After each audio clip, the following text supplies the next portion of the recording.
Good morning. How are you? Good. How are you doing today? Pretty good. Now, what brings you down to the Howard Stern show today? Well, I've always wanted to meet Howard Stern. He's quite a great American success story. A maverick, a guy who kind of marches the beat. Are you a fan of Howard's? Yeah, in many ways. I really admire a lot about him. I admire his independence and his vision, and how can you not admire the great success he's had? Exactly. I just hope he doesn't ask me to take my shirt off. That might happen. I ain't doing it. So you're here to talk about your book, right? Yeah, I am. Yeah. And what's that about? Well, it's about the story that surrounds me right now. The guy who used to be the governor has been falsely accused of things he didn't do, and I'm fighting back, and I'm getting the truth out. The book's a way to be able to do that, and it's in many ways an epic story, and it's a story that's still ongoing, with a lot of chapters yet to be written because of the false accusations and what the prosecutor and the government is attempting to do, and why they won't succeed, and why I'll be fully vindicated, because the truth's on my side. And the great irony is that I was accused of things by a prosecutor who took snippets of conversations out of private tape conversations, misled the people, and in many ways mutilated the truth. And that very prosecutor went into court and prevents me from telling you what I know is on those tapes, prevents the public from hearing all those tapes, because once they hear them all, they'll see that what was said about me is not true, and they'll see a completely different reality. Some of that I write in the book. And you feel that the Howard Stern show is a good place for you to get this off your chest, right? I feel like the Howard Stern show is a good place to, talk about a whole bunch of stuff, but that's certainly one of them. Great. All right, well, hang tight, and we'll see you in a little bit. All right, man. Thanks a lot. So, Rod Blagojevich, who used to be the governor of Illinois, which is a big deal, had to leave office because he is now up on charges that he did something illegal. He was trying to sell a Senate seat to the highest bidder. And now he's written a book called Governor, right? Is that the name of the book? Governor. And it's in stores now, and he's agreed to come in here and say hi to us. And here is the governor, Rod Blagojevich. Who's getting him out? Who's attacking you out there? Howard 100 News? Ed Torian. Oh, Ed Torian. Be careful, he'll hook you up. And then, would you ever consider taking a lie detector test to get free of all charges? Well, I'd have to talk to my lawyers, but I'm not averse to that. I know what the truth is, and I've done nothing wrong. And, whether I say it there or here in your show or in a court of law under oath, it's the same story. Are you attracted to Howard Stern? I'm impressed with Howard Stern. Can I sit down here? Yes, please. Okay. Now, do we still call you governor? I'm going to call you governor. You can also call me Rod. You can call me erstwhile governor. I'll call you governor. Okay. Why not? Listen, you served as governor. You got elected by the people of Illinois. I mean, that's quite an accomplishment. Where'd you grow up? In the city of Chicago, on the near northwest side, in a neighborhood probably like a lot of typical neighborhoods in a place like Brooklyn. Were you a middle-class kind of kid, a rich kid? What category did you fall into? Lower working class. My dad was an immigrant. He came from Eastern Europe. He fought the Nazis, spent 4 years in a prisoner of war camp, and then after that he was in a refugee camp for 3 years, waiting for the U.S. Congress to pass a law that would allow him and all these others with these long and hard-to-pronounce last names a chance to come to America. So he worked in a steel factory. My mom was a working mom. She worked for the public transportation system in Chicago. So your parents worked? You didn't come from privilege or anything like that? No. Grew up in a 5-room apartment, But my parents sacrificed and worked hard and gave me a chance to live the American dream. And what happened? You went to college? Yeah. Where'd you go? Yeah. I have a degree from Northwestern in history. Northwestern, and then you went to law school? I went to law school. Are you ready for this? Where? Pepperdine in Malibu, California. Oh, that must have been a party, huh? You ought to see my grades. Bad? Well, gentleman C scholar. Barely. Really? But you passed the bar? Yes, of course. Did you do it the first time? The second time. Second time? Yeah. Was that a great disappointment to you not to pass the bar the first time? It's almost like your driver's. When you hear somebody who didn't pass the driver's test the first time, you go, "Oh man, I'm sorry." Yeah, it was a great disappointment, but looking back, it was the appropriate thing. It's not like I learned anything in law school. So. Were you a ladies' man in college? Well, I probably shouldn't acknowledge anything like that. Why not? Why can't you acknowledge that? How do you define that? Well, you're at Pepperdine. It's fun. Yeah. The sun. You're not exactly studying hard. You're getting a C. What were you busy doing? I learned a lot about other parts of life that fill you out as a person. Were you a hippie? Were you sort of like what kind of crowd did you roll with? Were you a jock? What were you in college? Well, just sort of like an average guy. Yeah, in college, What was your shtick for getting laid? I'm asking. Were you a drug guy? Were you? No, You never dealt pot. You never did any of that. No, I think genuine interest in. Ever smoke weed in college? Well, no, I was asked that question publicly. And I've done it twice, and I remember both occasions. Didn't like it? Yeah, it was, I run and I don't smoke, so. Right. It destroys your lungs. Yeah, I mean, it's just not something. I'm not a big drug guy myself. I mean, I did my thing, I tried them all, and that was it. Yeah. And that was it.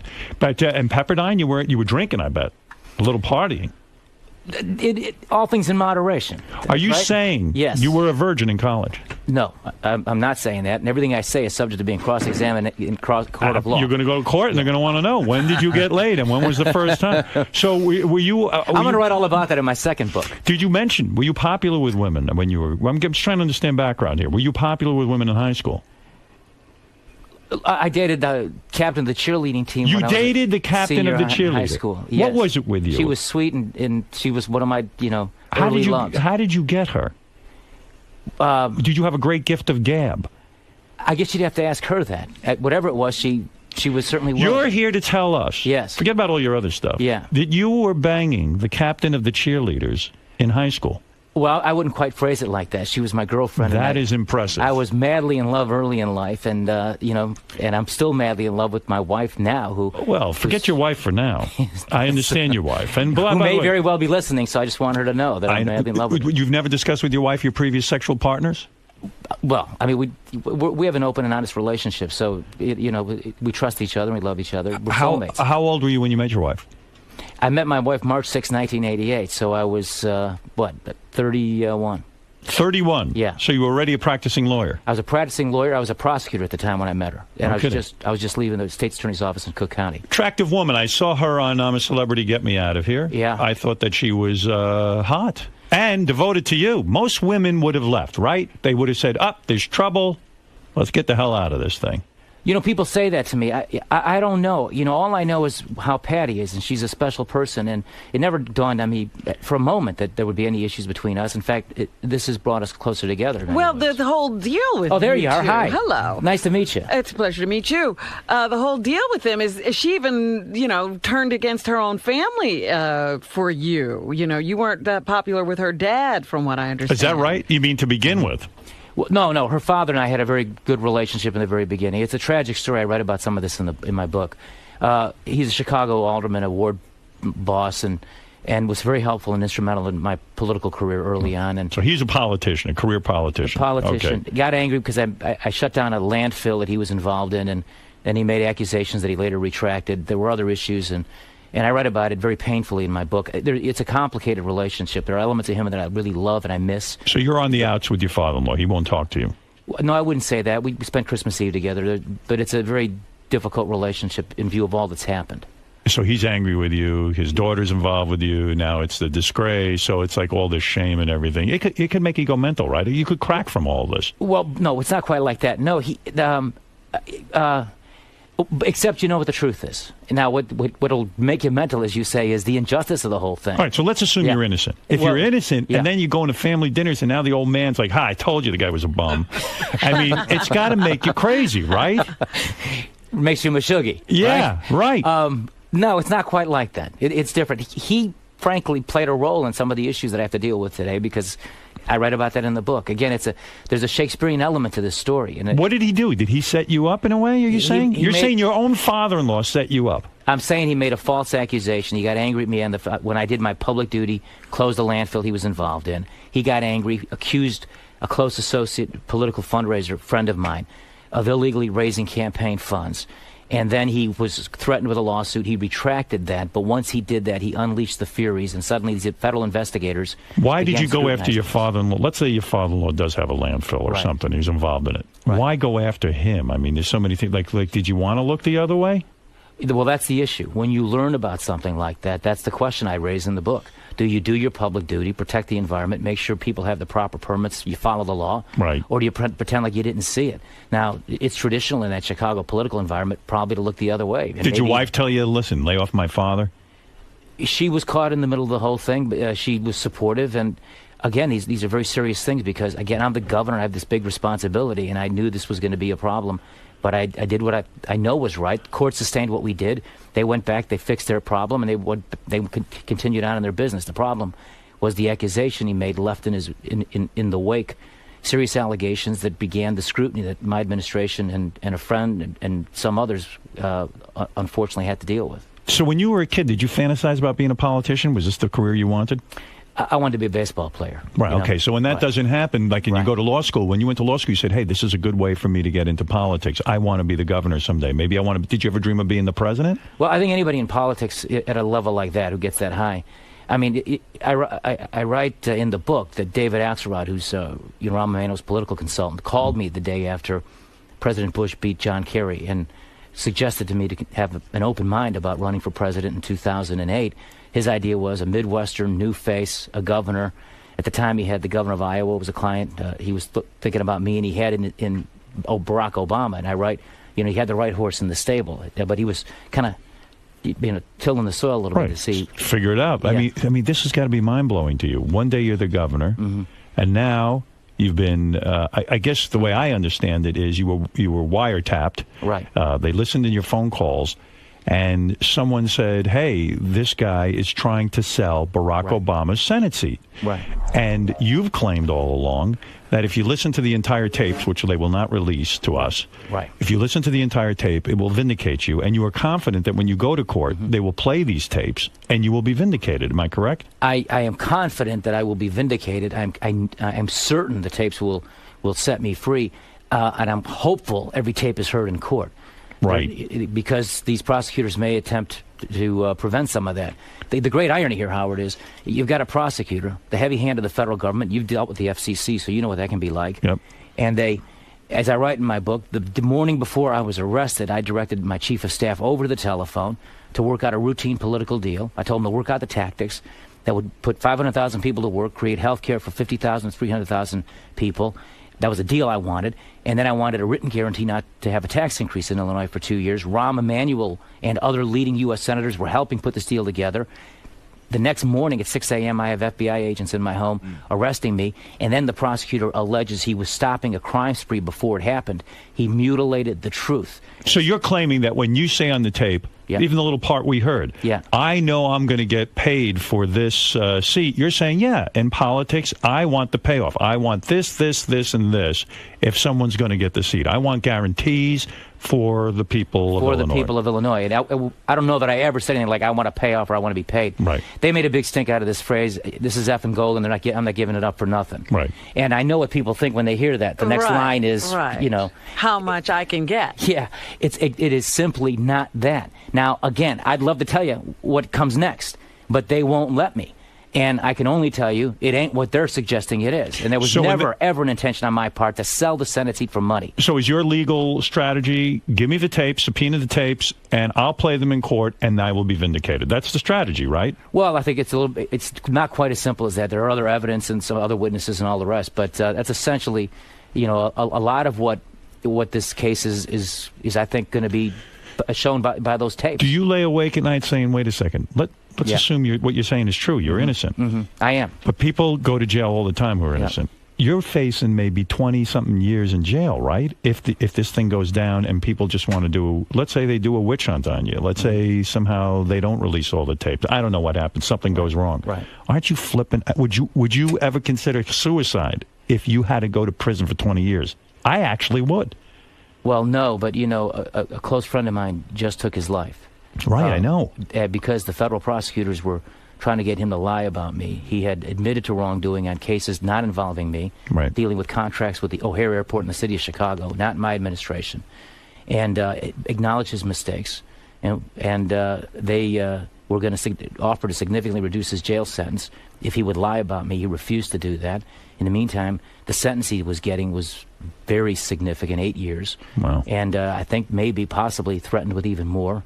And then just the other day, he took his life and left behind 3 little girls. So are you able to sleep at night knowing that, I could go to With jail this for 20? I mean, what's your life like now? Are you on any kind of medication? Seriously. You seen a psychiatrist? Anything? No, not at all. Don't you need to talk to someone about this? I wrote a book and I talked to you and others, and I'm hardly a psychiatrist. Well, but you are a big mountaintop.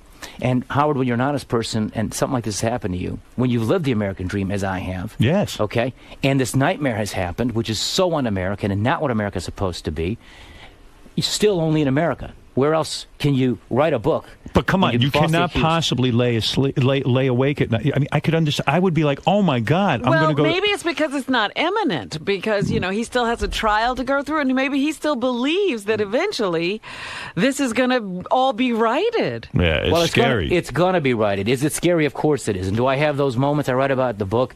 My little 6-year-old Annie's at her kindergarten graduation when my wife was in the jungle in Costa Rica, and I was there, and my sister-in-law Deb, who was filming it, and she's a big fan of yours, by the way, and sure would love to meet you. She's actually here. I would love to say hello.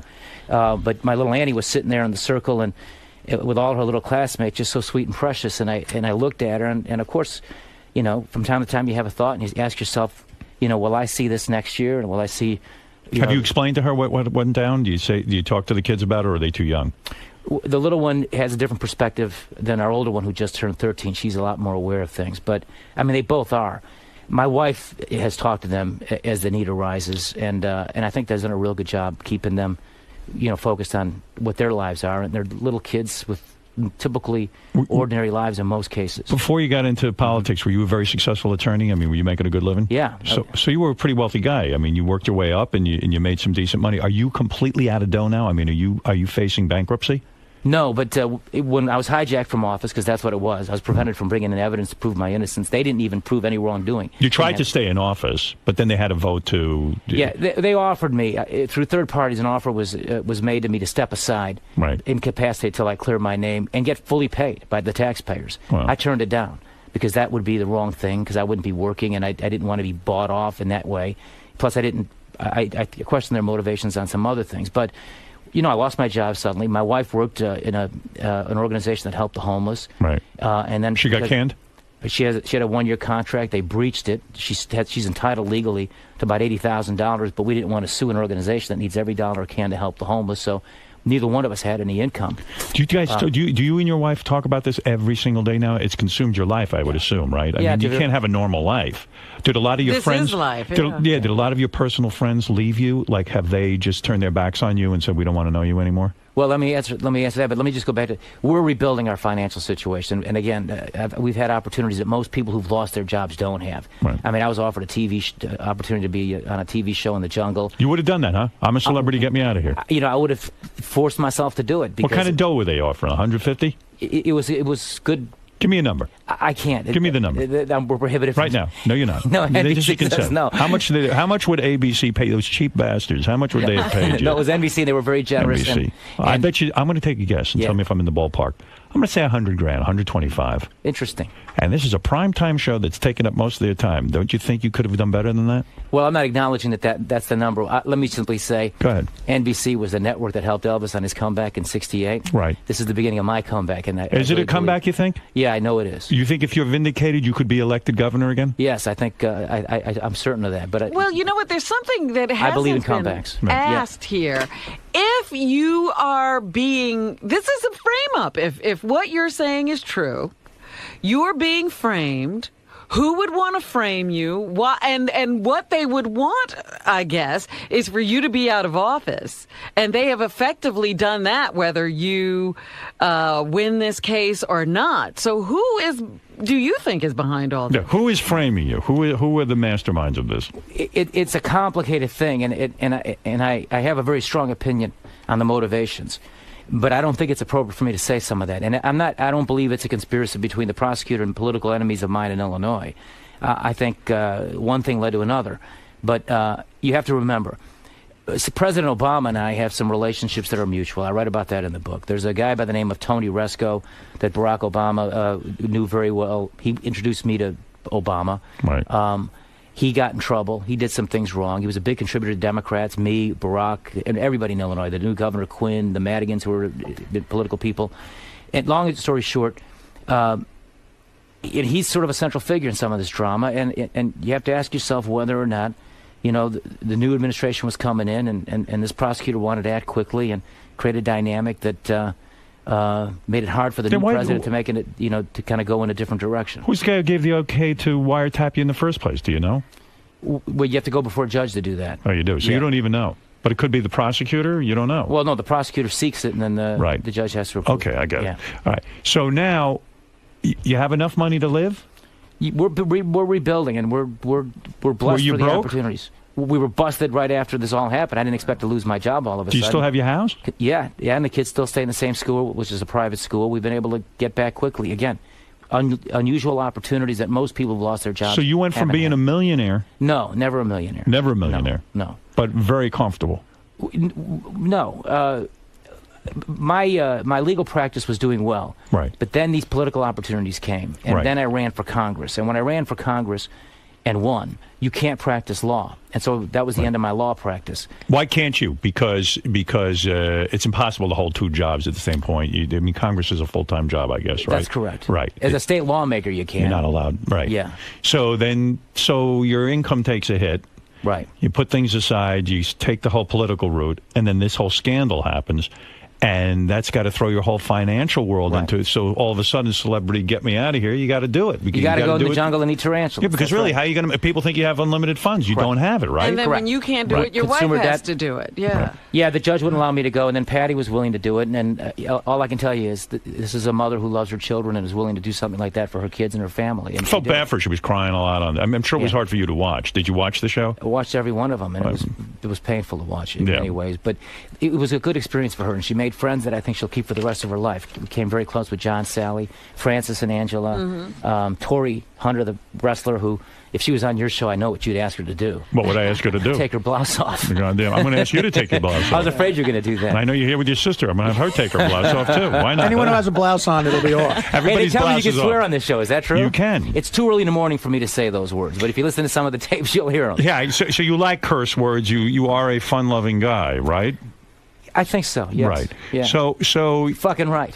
now Elliot Spitzer went Yeah. down too. Do you empathize with him, or do you feel it's a whole different situation? Do you feel he is guilty of something and that he should have resigned, or do you have some sort of empathy with him?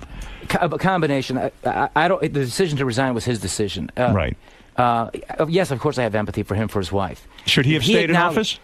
That's a decision he would have to make. I don't know what the dynamics were. Did you ever meet the guy?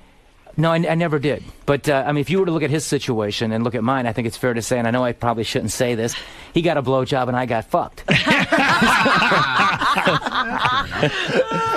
But I'll be back. But I'll be back. I mean, and there's no dispute with regard to his behavior, but there's big dispute with regard to what They even I've say been able to- Spitzer's trying now to get back. I mean, Yeah. he might even consider a comeback, they said. Yeah. Who knows? Maybe he'll do all right. I don't know. I can see him trying to do that. So the book's called Governor. Yes. And you wrote this right after, I guess someone approached you to write this thing, gave you a decent advance, I hope, right? They've been fair to us and excellent. And I want to plug the publisher, Michael Wiener, who just passed away.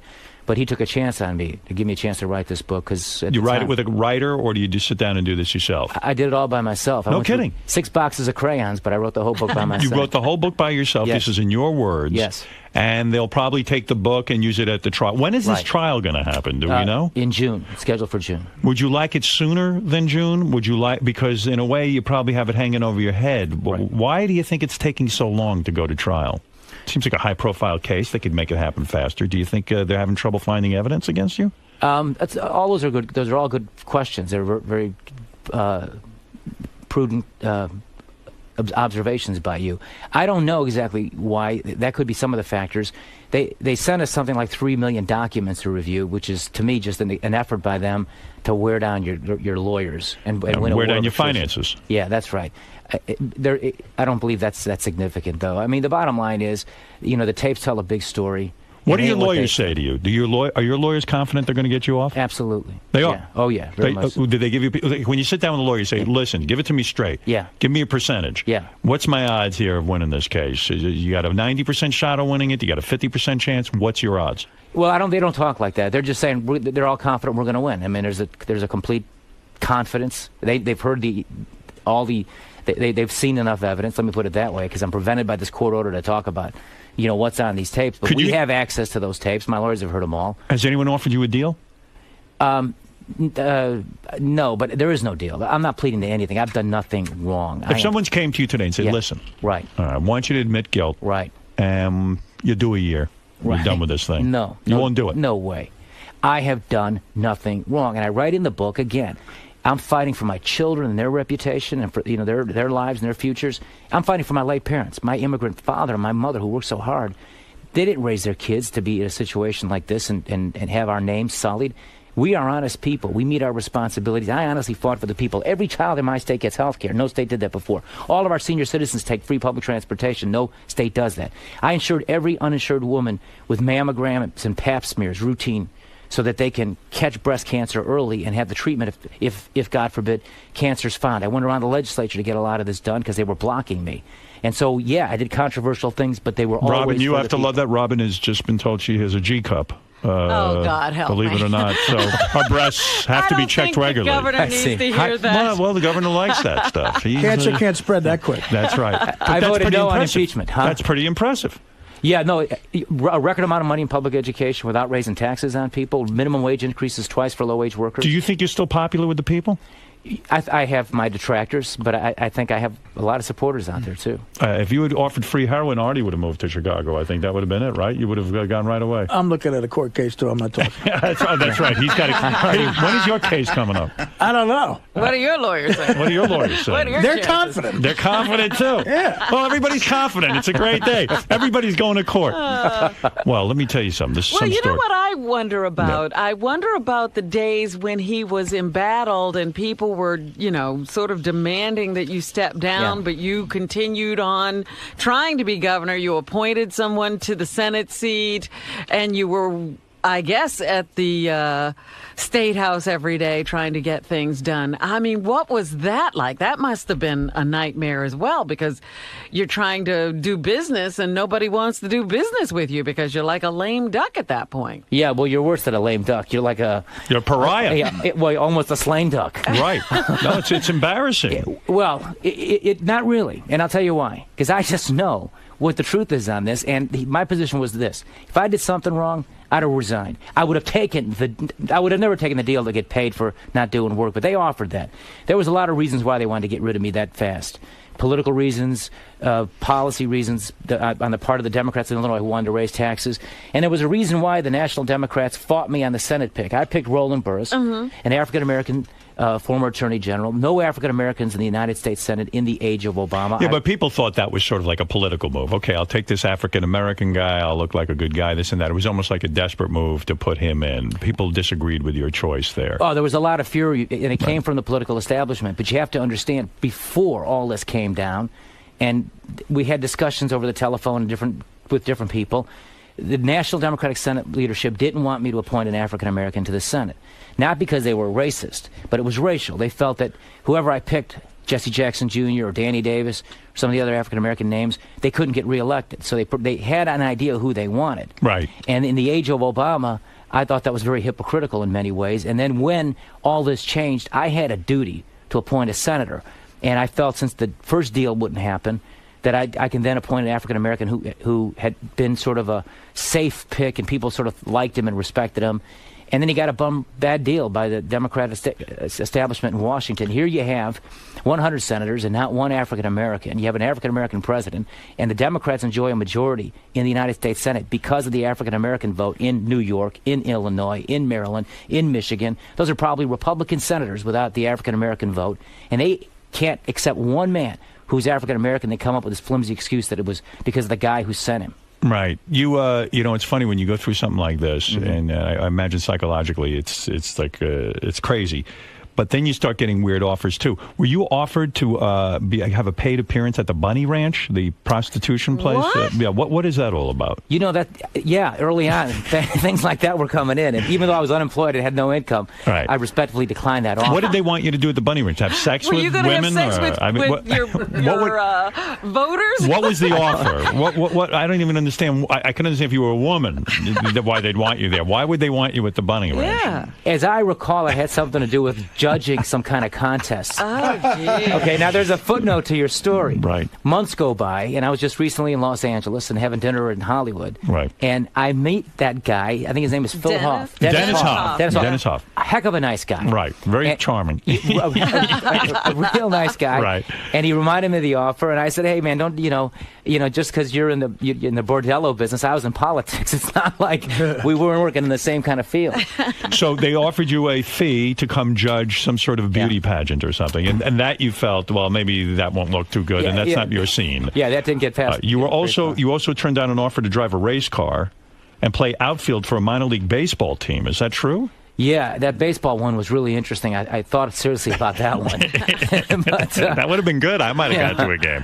Now, and your sister's with you. I understand she's a gay woman. Yep. And she is married to a woman? Her partner's with her, Kristen Baker. Hopefully you'll meet her, too. Are you allowed to have gay marriage in Illinois? No, but they love you because back in 1995, you were one of the first big leading advocates for gay marriage, and they love you. Would you have approved of gay marriage in your state if it sort of was up to you? Not that it is. I didn't support that, and my sister-in-law, God bless her, was at a gay pride parade, and on one of them she had a big sign on it, had my name on it with a big red slash through it. Why wouldn't you support, if you have a gay sister, I assume you approve of the very lifestyle? Much so. Yeah, very much. Why not approve of gay marriage? I still don't understand why more politicians won't do it. Are they afraid of the constituency and the right wing and the religious types? Well, it's a great question, and I've read history enough to know that, as Franklin Roosevelt used to tell Eleanor Roosevelt, she used to bombard him with memos constantly every day, and he had a rule where he told her, Eleanor, I'm only reading 2 of them a day. Right. And she was so interested in social change and a social activist that her heart was in all the right places. But he was more practical as a politician on what could actually get done. Right. You can't get too far out in front where the rest of the people are. And Illinois is not quite in the same place as, let's say, Vermont or California or Hawaii on an issue like this. It's going in that direction. I think there's almost an inevitability to it. Shouldn't our leaders take a stand on something like that, even if it's unpopular? I guess it's just they're afraid to. I mean, you have to try to bring a lot of people into the tent, so to speak, when you're a politician. Look what happened to Lincoln. He got ahead of the crowd. That's right. You got a little too far ahead of the crowd. That's right. Yeah. They shot him in the head. That's right. But you can actually hurt a cause if you jump too early. I mean, if you believe in a cause like that, carefully nurturing it and moving it forward. I'll say this, as the governor, I was the first governor in Illinois history to give every gay state employee domestic partnership benefits. I support civil unions, which is not that unusual for a Democrat today, right. but I've supported that for the longest time. And my sister-in-law and Kristen, if they were to get married, which would be a wonderful thing, I'd be just excited about obviously being I just there. went to my first gay wedding, but I tell you, I love lesbians. You know that I've built a whole career out of loving lesbians. That's an understandable position. Yeah, absolutely. That's a position I took early on. I was way ahead of the pack on that. Yeah. Well, I've had discussions with other governors about that subject, I'll tell you. Well, I've learned a couple of things. Yes. I've learned probably the most impressive thing about you is that you dated the prom queen. No, she was the captain of the cheerleaders. Captain of the cheerleaders. Yeah. In high school. Yeah. Why did you break up with her? I would think you'd stick with that. I went away to college. And she left you. She sent me a Dear John letter, halfway through the year. She did. Let me guess, she told you your penis wasn't big enough. That's what happened to me. No. I dated an actress when I was very young. I was head over heels in love. She told me she met a guy with a bigger penis, if you can imagine. That's interesting. That's the character builder, though, isn't it, Howard? It sure is. Yeah. When you lose someone like the head cheerleader, is that even a bigger disappointment than losing your office of governor? I mean, it's got to be a mind blowing. Or does it prepare you for something? Right. Yeah. Did you say, look, I know disappointment. It's not a big deal. I can get past this. My dad used to teach me, a lot of things, more by example than by sitting down and talking. He wasn't that way. But one of the things he actually did say was, you can judge who you are not by how many times you get knocked down, but how many times you pick yourself up. That's true. Yeah. Do you ever go on Facebook and try to contact her and see if she's around? No. Nothing like that? It's like, Do you know if she's fat now? Because that would be great. I know what you mean. Yeah. I don't. Let me tell you something. I am madly in love with my wife. No, I understand, but still, I'm in love with my wife. Yes. But I always go back to see old girlfriends to see if they got fat. I heard she's enormous. That's right. Yeah. I heard, yes. We looked her up. The cheerleader's enormous. I'm on her Twitter page right now. Yeah. That's right. She wasn't that. I don't think she had that propensity. Right. Well, let me tell you, it's impressive resume. I mean, the sexuality of all that. Yeah. Now listen. Mm-hmm. The governor has written a book called Governor. Are you going to make any in-store appearances? Are you going to sign books, or is that too wild for you right now? No, happy to do it. Right. Has anybody approached you to go do some in-store stuff? Yeah, there's some discussions. Yep. So you might do it. Oh, yeah. Very much so. Well, Howard, how are you feeling now? Are you feeling swayed? Look, you want to know the truth? Yeah. I honestly, I'm a big dopey guy. I don't know the evidence. I don't have evidence in front of me. I don't know if you seem like a really great guy, nice guy to hang out with. And that's the key to being a politician, a man who can make you feel important You know, they said that about Bill Clinton. Walked in the room, suddenly you were the most important guy in the room. He just had that way of reaching out and making you feel included, and you don't seem full of yourself and all of that. Right. But the fact of the matter is, I don't know the evidence. Right. I haven't heard any tapes. Like you yourself say, if I could hear the tape, that would be the end of this. We could end the whole controversy right now. I'm pulling for you. If you have been wronged and someone has set you up, I think it would be a travesty, and I'll be the first person to back you to get you back in office. Yeah. Because it sounds like you're a sincere guy. I appreciate that. And if you go to jail, I'll forget your number. What am I going to do? Listen, what am I going to do? Well, right, Rob? What, are we going to visit him? I don't know. I don't think we're going to go and visit, no. You won't have Do you to. want me to visit you if you go to prison? I'll come if you tell me right now you want me to visit you. Look, you've never gone to prison. Right. You're not going. Hey, Neither one of us are. If you have to go to prison, Yeah. I hope you don't. I Neither really one do. of us are. But if you do go, Yeah. I mean, first of all, you know, like ex-cops always get the crap beat out of them and stuff. I mean, What does the governor get? although I think they'd send you to like a minimum security kind of place. You know what I mean? I don't think they'd give you the hard time. You know what I'm saying? I mean, have you looked into that at all? It's different. It's not county jail, and it's not a state prison. It's let's not even talk about it. It's just not going to happen. I know, but even the guards, you know, the strip searching, the anal cavity search, they're going to do the whole thing on you, man. They'll be, hey, look, hey, governor, I see a hemorrhoid in here. I mean, that's... Hello. That's, hello. I hear an echo in here. I mean, can you imagine? Who else wants to look at the governor's ass? You know what I mean? Yeah. I don't mean to make light. Yeah. I mean, I would be in a. I don't even think I could leave. I don't know how the hell you're smiling and able to leave the room. Even if, what if they set you up and let's say you're completely innocent, Yeah. and then you get in cavity Look, that's the searches. biggest fear. I mean, I don't think that far ahead. Perish the thought. You are one fucking funny guy. You know that? Let me say that. But that ain't going to happen. It's not going to happen. The truth. Let me just leave you with this. I mean, I don't know how much time you have. I got all day. Go ahead. Here, the accuser gets up, locks me up, has me in a cell. While I'm locked in this little tiny cell, that guy gets up and says he's stopping a crime spree before it happened and alleges I was trying to sell a sentencing for financial gain, right? Right. I write in my book, the day before I direct my chief of staff to work out the tactics on a political deal that we've been discussing for weeks and weeks with top U.S. senators, Harry Reid, Menendez from New Jersey, my senior Senator Dick Durbin, former Speaker of the House Republicans, Denny Hastert and I spoke about the possibility of this, and a lot of other people. The long and the short of it is, somebody is lying. I'm either telling the truth or they are. Right. Somebody's lying. Now, the accuser doesn't want you to hear the tapes. The accused wants you to hear the tapes. This is the anti-Nixon, anti-Watergate scenario. You say the tapes will set you free, They and you're will. demanding the release of the tape. I wanted those in the state Senate in January. And they said no. They said no, they wouldn't allow me to bring Rahm Emanuel in, who was our guy to get that deal done. So the people who had to sit there and vote for like censure and say get you Yeah, out of there, right. they didn't even hear the tapes. You're talking about politicians Correct. who didn't They hear didn't hear the tapes. tapes. They wouldn't allow me to bring in witnesses like congressmen and senators and the president's chief of staff who was working with us on that deal. But everyone's like sheep. They all voted against you, except one person. Who was the one person who didn't vote against you? A guy named Milton Patterson who had a stroke. I don't know, maybe that impacted him. Look, the fix was there. Yeah. He gave you the one vote. Yeah, I think that was the He reason was why. out of it that The fix was in. day. What a nightmare. Well, listen, I hope you don't go to prison. I don't know Yeah. what the hell it would be like for an ex-governor, I mean. I'm for him. Right. You like him? I like that guy. You're going to vote for him. What's All his right. name? So, I mean, if you do go away. Well, let me tell you and something, for 20 years, Howard. you might. Do you think you would ever make it with a guy in order Oh, to? no. Never, right? You would never. No. If you got very lonely, No way. just masturbation, right? That's it. That's it. Yeah. You're not that pro-civil union. Are you a physical guy? Can you fight at all? I was a Golden Gloves boxer. Oh, you were. Thank Yeah. God. All right. Yeah. So you What can I handle was going to yourself. say, Howard, was All right. it's even hard on the people who visit you in prison. It's not even, any Yeah, I know. nice experience. Wah. You get searched. You go through a lot. They take everything from you. You can't bring anything in. It's a real I know. dehumanizing experience for everybody involved. Now, your chief of staff has said he's going to testify against you. Allegedly, yeah. What do you think of that?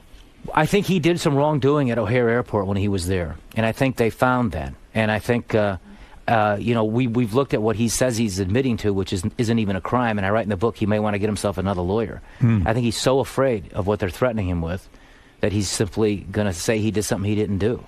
Well, listen. I mean, I wish you luck with the trial, and maybe Who knows? Is it possible this whole thing could be thrown out if the judge listens to some of the tapes and stuff, or maybe they'll just back off, or it's definitely going to go to trial? We're preparing for trial. You're preparing for trial. And looking forward to the chance. Yeah, well, what is the procedure there? Was there a grand jury, or was there a... That came later. After they arrested me, they had 90 days to kind of put together their evidence, and then on like the 89th or shortly before the 90-day period, they went to a grand jury. I see. The jury selection's everything. Go with black guys. Some of the church ladies are very tough. I'd like to see a black jury. I think you need that Dr. Phil. He helped Oprah. Yeah, Dr. Phil will pick the jury. He knows how to do it. Go with no bald guys. They're going to be jealous of your full head of hair. I do a lot of this profiling. We should have you come in as a consultant. Let me help you with that. Listen, Governor Rod Blagojevich, his book is called The Governor, and it's in stores now. Go out, take a look. It's in his own words. He wrote it himself, and he asked that you give him a chance and buy it. And it was an honor to meet you, pleasure to meet you, and I wish you the best of luck. Again, I don't know. Listen, Robin, I don't know. Look, if what he's saying is true, this is a travesty, and it's an injustice, and you shake when you hear of things like this happening in America. Yeah, and to a governor in the fifth biggest state in America. Yeah. This could happen to me. It could happen to anybody. Yeah. Oh, yeah, I know. This will be one of the great comeback stories in American history. Listen, you will see. And if you are vindicated, I'll get behind you to get you reelected. If you don't get reelected, I'll give you a job here. We need a guy to tape TV shows with the JD. He's overwhelmed back there. Can I join Richard and Sal and do practical jokes? You can do crank phone calls. You can go I back used to there have now. the president's phone number. We could play jokes on him. Get the president's phone number. Come in here. Let's make a couple of phone calls and have a good time. But anyway, I wish you the best of luck. I really do. And the book is called The Governor. That's what you got to get. And I wish you all the best. All right, we'll be back right after these words. Governor. Yes, sir. How'd it go in there? Fantastic. I mean, he's a nice guy. I probably shouldn't have said some of the words I said, but then again, I said those Like on what? some of those tapes. Well, like some of those words I said, but I Some figured. of those sex questions, maybe, or Well, I didn't really acknowledge anything. He just sort of said it, and I just kind of mumbled some sort of evasive answer. But it was fun. He's obviously a very successful guy, and he's a lot of fun. And I can see why he's so successful. People like to listen to him. Robin's legendary, and so is the whole team. So, do you feel like this interview might have helped you? Well, we'll see. How they play some of that stuff, but no, it was fun to do. He was very gracious and kind. He talked about my book and gave me a chance to be able to, get some of my story out, and that's all you can ask for. That's right. All right, so you had a good time today, right? Had a great time. Want to go back in it, but we got other things to do. All right. Well, thanks for stopping by. Thank you.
Make sure the light's on. You can't tell. You can't tell. Yeah, but put your hand there. What the hell is wrong with you? Make sure. So reflex. See how bright it is. All right. Old friend of the show's here. Do you want to turn that thing off? Old friend of the show is here. Louis Black. You know who he is? I know who Louis Black is. Sure. Yeah. Louis, good morning. Good morning. How you doing today, man? I'm good. I'm getting as good as I'm going to be at this time. Why is that? It's a little early for you? It's funny at 8:30. I mean, you got to learn how to do that. I'm up late. That's the insane thing about it. You do shows. The shows you do are late. And then they go, and now get up and be funny early. Or is it kind of like a band playing early, like a singer, like it's kind of hard first thing in the morning? I don't know why the fuck they do that. They're insane. I don't know. I mean, how you get up and sing at that time is completely crazy. Lewis Black is here. He just had a comedy special on Comedy Central. Just aired, but I guess they're selling it on DVD. So he's promoting that. Funny man. He's been around a long time. He knows what's going on. Yeah.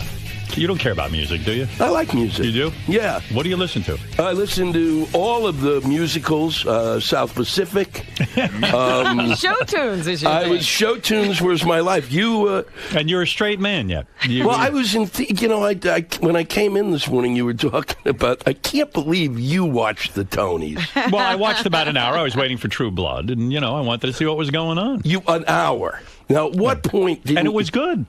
It happened to be good. They had a lot of interesting things going on. They kept it moving fast. Did I miss? I turned it on for like 30 seconds. I did theater for 20 years. Right.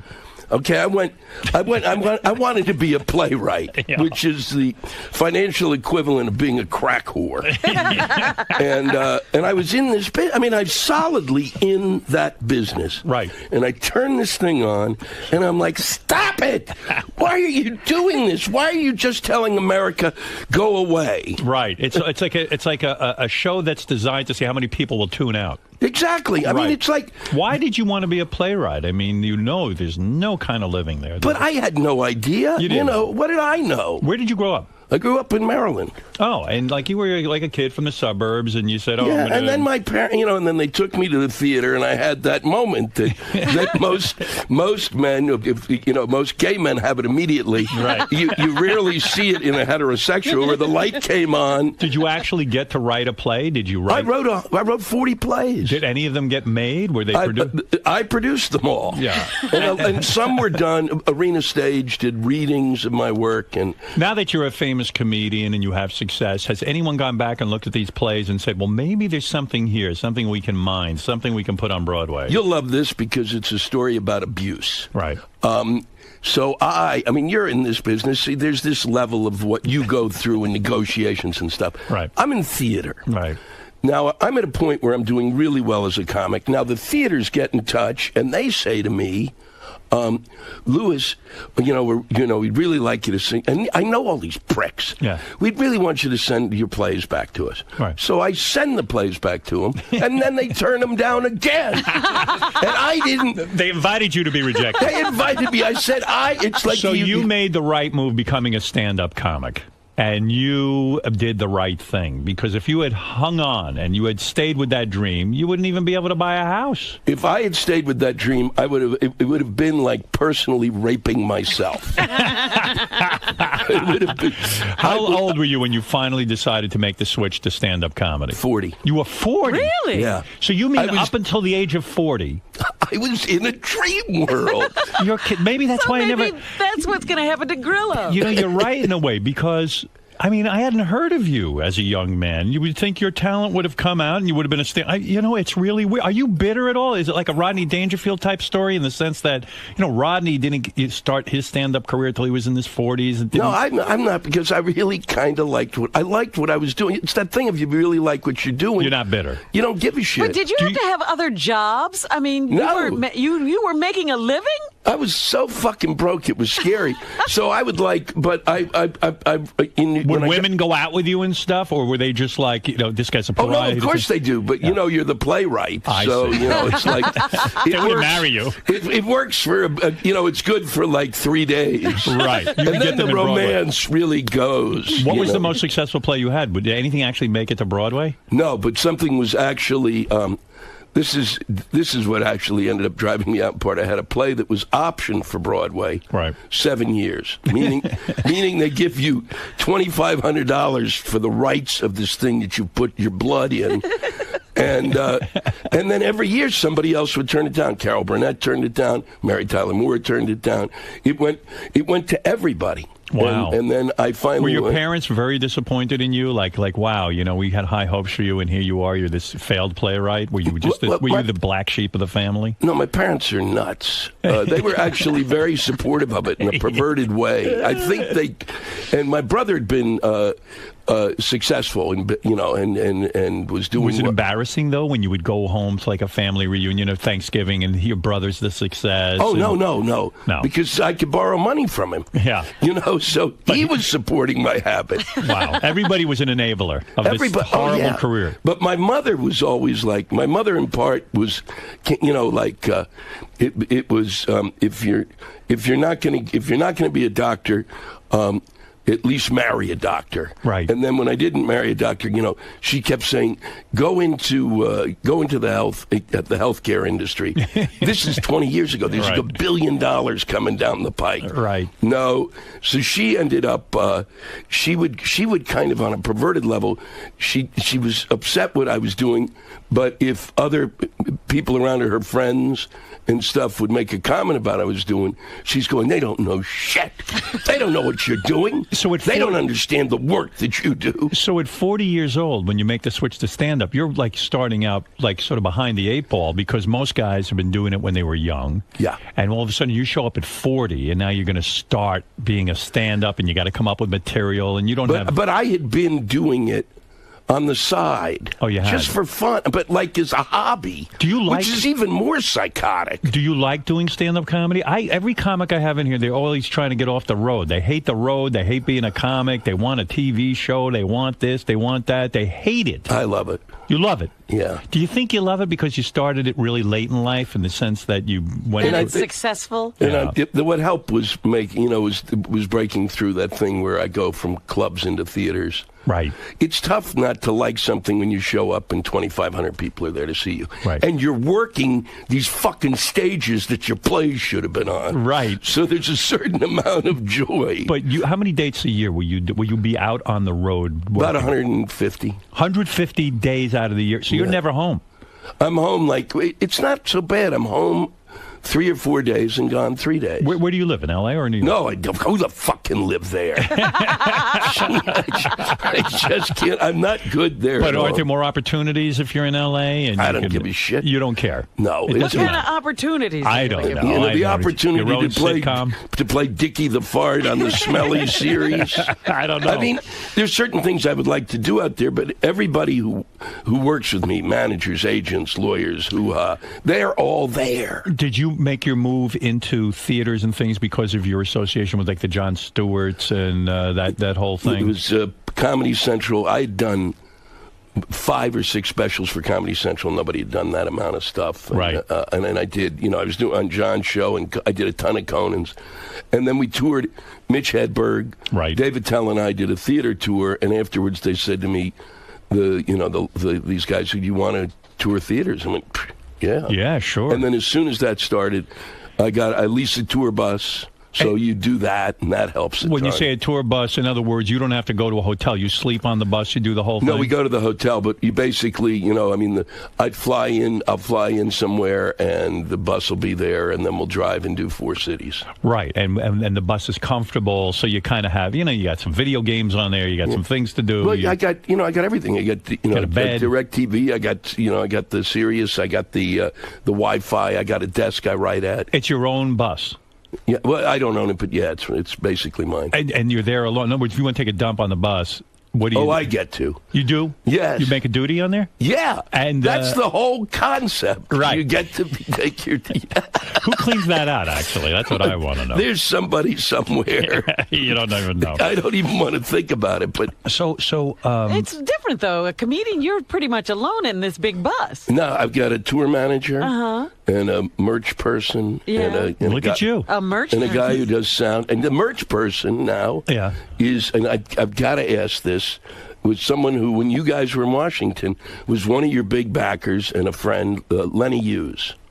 He was a reporter for the Washington Post. Oh, Lenny Hughes. That sounds familiar to me. Sure, plenty. I wanted to bring him in. I'm bringing him in next time. And what is a merch guy? Like, what kind of merchandise do you sell? Are you kidding me? T-shirts, posters, You're kidding me. DVDs. There's a Lewis Black T-shirt? Oh, yeah, there's hundreds. I'm in the 7th generation of Lewis Black T-shirts. No kidding.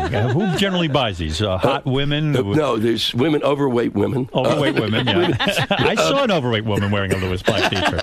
No, it's a whole spectrum of people buy these. Yeah, and so that's a whole industry in itself. It's basically it doesn't. I'm not making it. It's not the Rolling Stones, but it helps. And they want. The people seem to want it, and they yell if you don't have it. By the way, look at this. Someone just handed me a note. The guy who cleans the toilets on your tour bus is an unemployed playwright. That's what he does for us as side business. I can't even believe it. So, but you go out, you do the tour. Yeah. And you're probably talking about what's topical, right? Of course. So you constantly write new material. Yeah. You're a very topical guy. You'll open up a newspaper and what? Jokes just come to you. It's that easy. It is. You know how easy it is. You open the paper, parents send, and before you even know the information, girl, the boat capsizes, 16-year-old girl in the boat. You have no information. It's all you've got. Right. And my first thought is, who gives a shit? Let her die? Well, are you fucking kidding me? You got a 16-year-old girl who says, I'm going to go sail around the world, and nobody stops her? Right. It's crazy, right? And the father is looking for a reality show. Well, and then I thought, it was unbelievable. She's sailing around the world. My mother wouldn't let me out the door to go to Woodstock. Are you kidding me? It's the truth. But that whole reality show, it's spawning a lot of problems. Somebody's got to just put a kibosh on this thing. Parents are making their kids do dangerous things for reality shows. It made me pine for having children, though, because I thought then maybe if I had children when I was younger and was born now, right, then I wouldn't have to have done this shit and gone through the playwriting thing. I could have fucked them up. Are you sad you never had kids? Do you think the playwright thing is the reason it kind of delayed your growth? Oh, it really, yeah. You never married because you weren't making a good living? Oh, yeah, no, that whole concept of, God will provide, fuck you. But are you happy? When people say, oh, don't worry, God will provide. Well, that's how Walmarts were built. Yeah. Billions of people going, oh, yeah, no, it'll work out. Let's go buy 600 pounds of soybeans. I have so many friends. We have a guy who used to intern for us. He's about 38 years old. He was on his way to be an electrician. We know he's having trouble, but he wants to be an actor, so he gave up the electrician thing. There are a lot of people who don't realize their dreams. Is that what you're saying? Yeah. It doesn't always work out. Yeah. You're one of the lucky ones. I'm extremely lucky. Yeah. But because it's an accident of time and where you are and that whole thing of you just got to keep doing it. Are you sick about this spill, the BP? I am sick over it. I don't know what to do about it. There's nothing really to do. I'm not an expert in this field, even though they started calling movie directors. I don't. Your head can't even get around it. You kind of go through Haiti. Yeah. And that's more than you can bear. And then but Haiti, you can build it. Who do we blame? I blame, now the original book, I said this on the air. A lot of people wrote me letters saying I was right on, but some people told me I was crazy. Okay. The original the original Bush, the first President Bush, he made it so they capped, it could only pay $75 million if you're an oil company if something catastrophic happened. Right. $75 million, that's your penalty. Yeah. Now, to them, that's like 10 cents. Yeah, because they make billions and billions and billions of dollars, right? Mm-hmm. And then it got even more laissez-faire. Everyone started saying, well, the government shouldn't interfere. These guys have to go out after all and lay out some money, and they have to find oil and all this and the other thing. And then the other day, somebody was blaming Dick Cheney. I didn't even catch why it was Dick Cheney. Do you understand why Dick Cheney is to blame? Well, no, he's not. I don't know how much he is to blame. Who is to blame? Well, I had heard the rumor because we don't get information anymore. In order to get information, this, you wake up in the morning, you start looking at 400 things, and you go, well, this is Dick Cheney. I heard there was a $400,000 piece of equipment that should have been put on this thing, and they went, nah. Dick Cheney went, nah. And Halliburton, his crew, is the one who put the cement on. And I think Halliburton, anytime, now that's got to stop. When they apply for something, you go, no, fuck you, no. Because everything you've been involved in has been, you're either stealing us blind, or you don't know what you're doing. And yet we keep seeming to go to this Halliburton. Every time there's a catastrophe, Halliburton's been there. There was something that it was all we have to have Halliburton. They're the only ones who can do it. Yeah, that was the war. The war, yeah. And they're the only ones who make cement. Yeah. They're the only ones left who make cement. They bought every cement company in America. I mean, yeah, for a while. And then they had this, and then they got another group, and I can't remember the name. When I did the USO tour twice, and the guy serving food, there's like a spin-off of Halliburton, right. And I can't think of. Damn it! I can't think of the name because I'm like a stroke victim now. So they, all of the guys, the Army doesn't serve its own food anymore.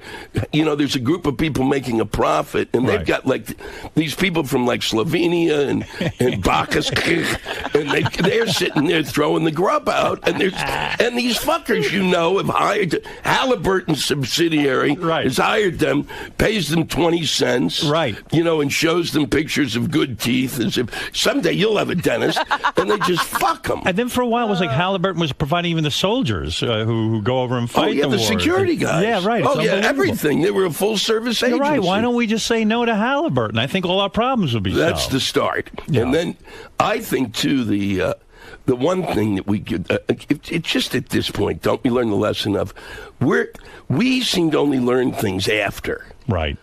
Sometimes go, shit, we should have, like when the bridge in Minneapolis went, that's when I had the revelation. Right. Because the next day, after that bridge went down, in every city in America, everyone checked their bridges. Right. Yeah, that's what it took. But it's too late. We forgot we had bridges. It's the same with this oil. People in the oil industry have been screaming for years that it's too lax, that a catastrophic accident could happen. Mm-hmm. And now here it's, and it did happen with the Valdez and all this. And now here we are again in the same situation. Yeah. Will something good come out of this? I don't know. I mean, I keep wondering when the fuck we learn a lesson. I mean, suddenly we don't allow terrorists on planes. We used to for years for some reason. I don't get it. That, yeah. I don't know what you do. I mean, I don't know what in the end you do. My theory has been that you might like is that you since BP is a multinational corporation and they're above the law, right, and they act like their own country, and they work tax breaks every which way. That since they act like a country, we should treat them like a country. And if we could go into Iraq because we thought they had weapons, invade them. You're saying invade British Petroleum. Invade British Petroleum. You're a genius. Take over the buildings, put the guy wherever the mail comes in and the checks are. Here's a guy grab every fucking dime they got. Right. That's what you would do to a country. Exactly. And I'm sorry about the British pensioners. It's called Tufsky-Shitsky. We have to... They're attacking us with oil every day, and then they don't even tell us how much oil they're attacking us with. How old are you now? You're about my age? I'm 61. You're 61. So you're from the same generation. Yeah. What were we called? The baby boomers? The boomer, yeah. Didn't you think our generation was going to be great? Didn't you think, like, with Woodstock, and did you think everything was going to change, and people... Like you would have thought marijuana would have been legal by now with our You're generation. doing my act. This is what my act is about now. I finally said, I go on stage, I go, we're the generation who's going to change the world, and we did. We made it worse. But I always knew it. Our generation growing up was so selfish and so sort of out of control. I couldn't imagine our generation doing anything great with this country. And I always dreaded the day when guys from our generation would get into power and be the president of the United States. And they have fucked everything up. Yeah, but I don't think those two fuckers were representative. Clinton said he didn't inhale, so fuck you. You're not even a part of the group. Right. And Bush is a shitty preppy. Right. And that's what he represents. I mean, he's a preppy. It's impossible to be a shitty preppy. But even like Wall Street now is like, it's not stable. Nothing's stable. It seems like we don't know what we're doing, our generation. We're in charge. Well, they should invade us. I know. We really... I didn't think we would end up this horrific. I did think, the thing I'm pushing for in the act is the legalization of marijuana. I said, well, we have to have a legacy. We've got no legacy. Right now, they're going to look back and go, how sad, what a pathetic group of sniveling idiots. Right. But if we legalize marijuana... We could be saved? Well, we would, because people look back and say they legalized marijuana, and that explains why they didn't get shit done. Are you a pot smoker? No. No, me neither, but I'm for the legalization of marijuana. I smoked it till I was 25 25, and then the shit didn't work anymore. Right. Well, yeah, I didn't like it. It made me paranoid, this, that, and that. But it should I like be, the paranoia in a weird. You would think it would be legal.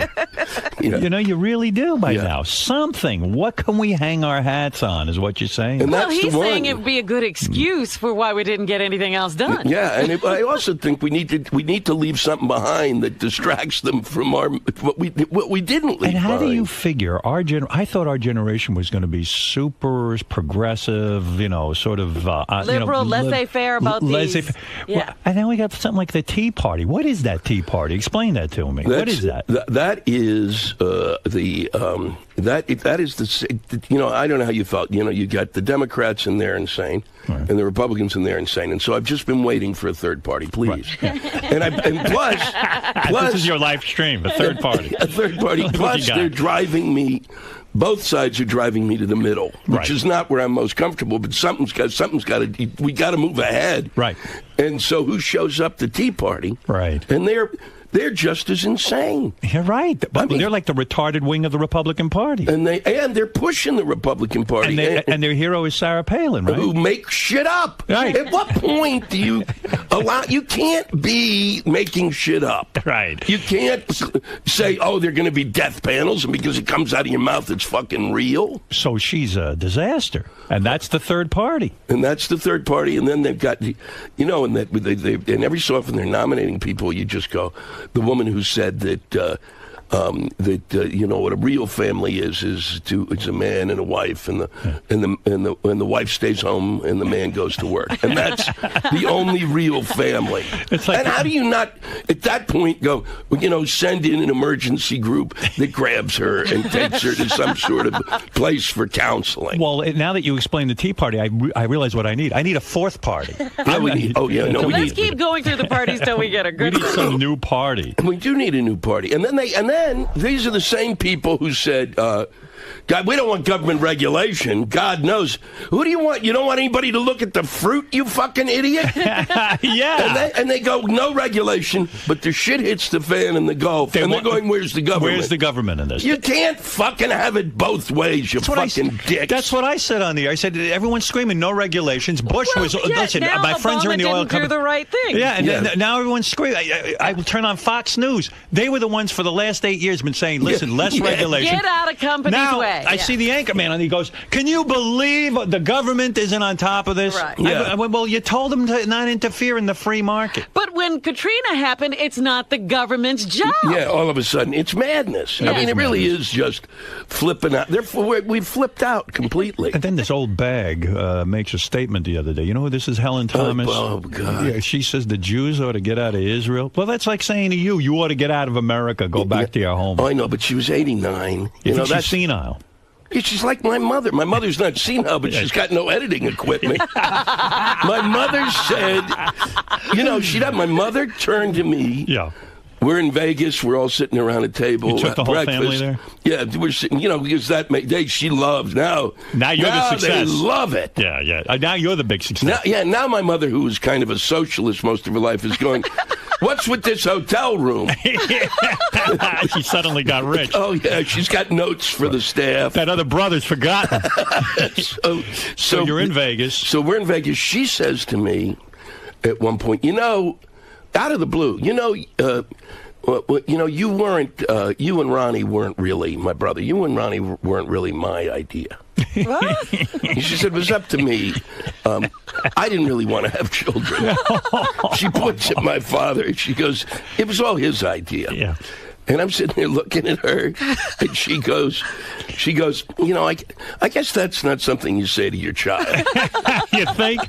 So you think Helen Thomas is like... I just think the editing, you know, that whole section... It just breaks down. Yeah. I mean, the sad thing is when you look back, you know, you got to remember, too, when Nixon was, you know, fucking up big time, Helen Thomas was the one... She was the one sitting there asking. She was the one who always asked the questions. Mm-hmm. Right. So, you know, but she could, you know, she probably, and apparently she thought about this. she's, this had been in her head. Right. And she's Lebanese, so, it was like, you can think it, just don't fucking say it. They forget. I guess when you get old, could you imagine how great a comic you're going to be when you hit your 80s? Oh, I'm going to be spectacular. There's going to be no censoring It's going to be good for you. Yeah, I'm going to do it completely, and I'm going to sit on stage on a toilet. Is it fair to say that when you hit around 80, 89 years old, your I hate Jews filter breaks, and suddenly you just let it all come out? You spent a lifetime hiding your hatred of the Jews, and then it just goes, there was a backup in the septic tank. I know one guy, his I hate Jew filter broke when he was 4 years old. Right. I think that guy's name was Hitler. He goes, yeah, I'm just going to say it now like a senile old woman. And look, it got him very far. So you had your TV special the other night. So let me understand what's going on. The TV special aired on Comedy Central. Yeah.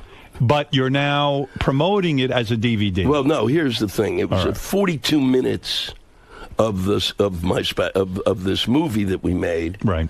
Of a concert I did, which was an 80-minute concert. Right. And Comedy Central bleeps it. I see. So basically, people saw half of the concert. Oh, I see. And so I came up with that and a 70-minute documentary for people who are looking for something to sleep to. Louis Black's stand-up special, Stark Raving Black, is available on DVD tomorrow. But now that you're 63, you know how they say, like, don't keep pushing. No, but they say 60 is the new 40 and all this kind of stuff. That's horse shit. You know that's horse shit. It's not. Oh, for Christ's sake, 60's 60 and 40's 40. They're different numbers. And the worst is when you see those guys on TV, I'm in my 60s now, and I've never felt better. You're fucking insane. Did you have polio as a child? Were you in an iron lung until you were 18? It's crazy, right? What do you think? You never felt better. I wish I knew now. You can't apply what you know now, douchebag. You can't go back in time. It doesn't work. Oh, my God. Well, you're a smart comedian. You know what I mean? And it's great when you see guys having success who, are kind of lowbrow, base kind of. Do you sit there and like kind of turn, like when you go to these places and you perform, and let's say it's not a theater, let's say it's a couple of guys on the act. Are there performers who you just fucking can't stand? Or you just like, this shit is bullshit. How is this guy successful? Well, no, because it depends on it. I mean, certain people, there's certain things, but I mean, most of the time, if they did the work, I don't give a shit. Like there's always been this hoo-ha about Larry the Cable Guy. Well, I've known him since he was Dan Whitney, and he opened for me, and he was horrific. Right. Like 20 years ago. He was horrific. But he came on as Larry, and then he started to do these, go on radio stations, but he would call every radio station every morning, and every time I was on the radio, he'd be coming on later, and he did all the work you have to do. It's hard to really go, piss on somebody who's done all the work. Is he still horrific, or has he gotten better? Oh, he's funny in a horrific way. It's hard to understand. Well, you both do different things. But they're, to me, what's upsetting is these guys like Dom Irera, who's a great comic. I mean, just a great comic. Funny guy. And if in the time of like when Sullivan was on, would have been kind of an icon. Yeah. Right. It doesn't get the due. That's where I get upset. Not that others get their due, but the people who really should get the due don't. I know. And what can you do, really? I mean, I guess when you have an opportunity, you promote guys like that, and you do that kind of thing. Yeah. Yeah. No, it's a tough business. It really is. And I look at it, and you've paid your dues. I mean, I read somewhere like a couple of years ago you got hit in the head with a bottle on stage. Yeah, it was in Bonnaroo, and Bonnaroo. It was a music festival. It was a music festival. And they now have that's got to be hard to be the comic at a music festival. Well, except they have a comedy tent, but the guys in Government Mule asked me to join them. They were, all these people were sitting in, and they wanted me to. Here's the bit. It's that they're going to be playing an instrumental. I'll come on stage. Then they'd ask me to sing, and they're playing an instrumental, and I get upset that they're playing. You fucking, there are no lyrics to this, so I go off on them. And then within 30 seconds, this giant water bottle, not with water in it, comes and hits me right in the head. And I explode, and all the guys jump up. And I went completely apeshit. You started yelling at the audience? Yeah, and the only thing what do you say to the audience? I said, you fucking assholes, you come out here to the middle of the goddamn... The last thing on earth, you don't throw shit at people on stage. I don't give a shit if you throw it at me. That I don't care about. But these fuckers are talented. You can hurt somebody. And it was... then the only thing I thought about when I've seen the video on YouTube is I look as if I'm midterm pregnant. Right. That's just what really pisses me off. Not the water bottle. Because you're such an original, do you find that other comedians steal your material? Now, I've always heard this about stand-up comedy. People go nuts from this. Yeah. That this one's accusing that one of stealing. This one accuses that one. And is it really going on? Like, do you go in a club and then see your act somewhere else? No, I don't really. That rarely happens with me because I don't really write punchlines. You don't? How do you work? Do you sit at home? You don't write? You don't sit and write? I don't write. I do everything on stage. I go up on stage. Explain that to me. I don't understand. In other words, same thing you do. You sit down and you start talking. Do you write this down? No, I don't write it down. What, this shit? How would I write this down? But wait a second. You've got to have something in your... I mean, there's certain things that you... There are things I know I'm going to talk about. Yes. But if you saw my... It's just a list. It'll be like BP, regulation... I mean, I just write little things down. And there's no joke. There's no punch. But there is. When I stand on stage, that's when I start to shape the material. And I'll start talking about it, and then I'll find out what's really fun. I'll have like one or two lines. Now, that seems very brave. I mean, you could tank. I mean, you could have a night where you're not, at least if you have a set act, then you can't really tank. You've tested it, you've worked it. But, I mean, what happens is that I've kind of developed it to the point where I have my set, and then...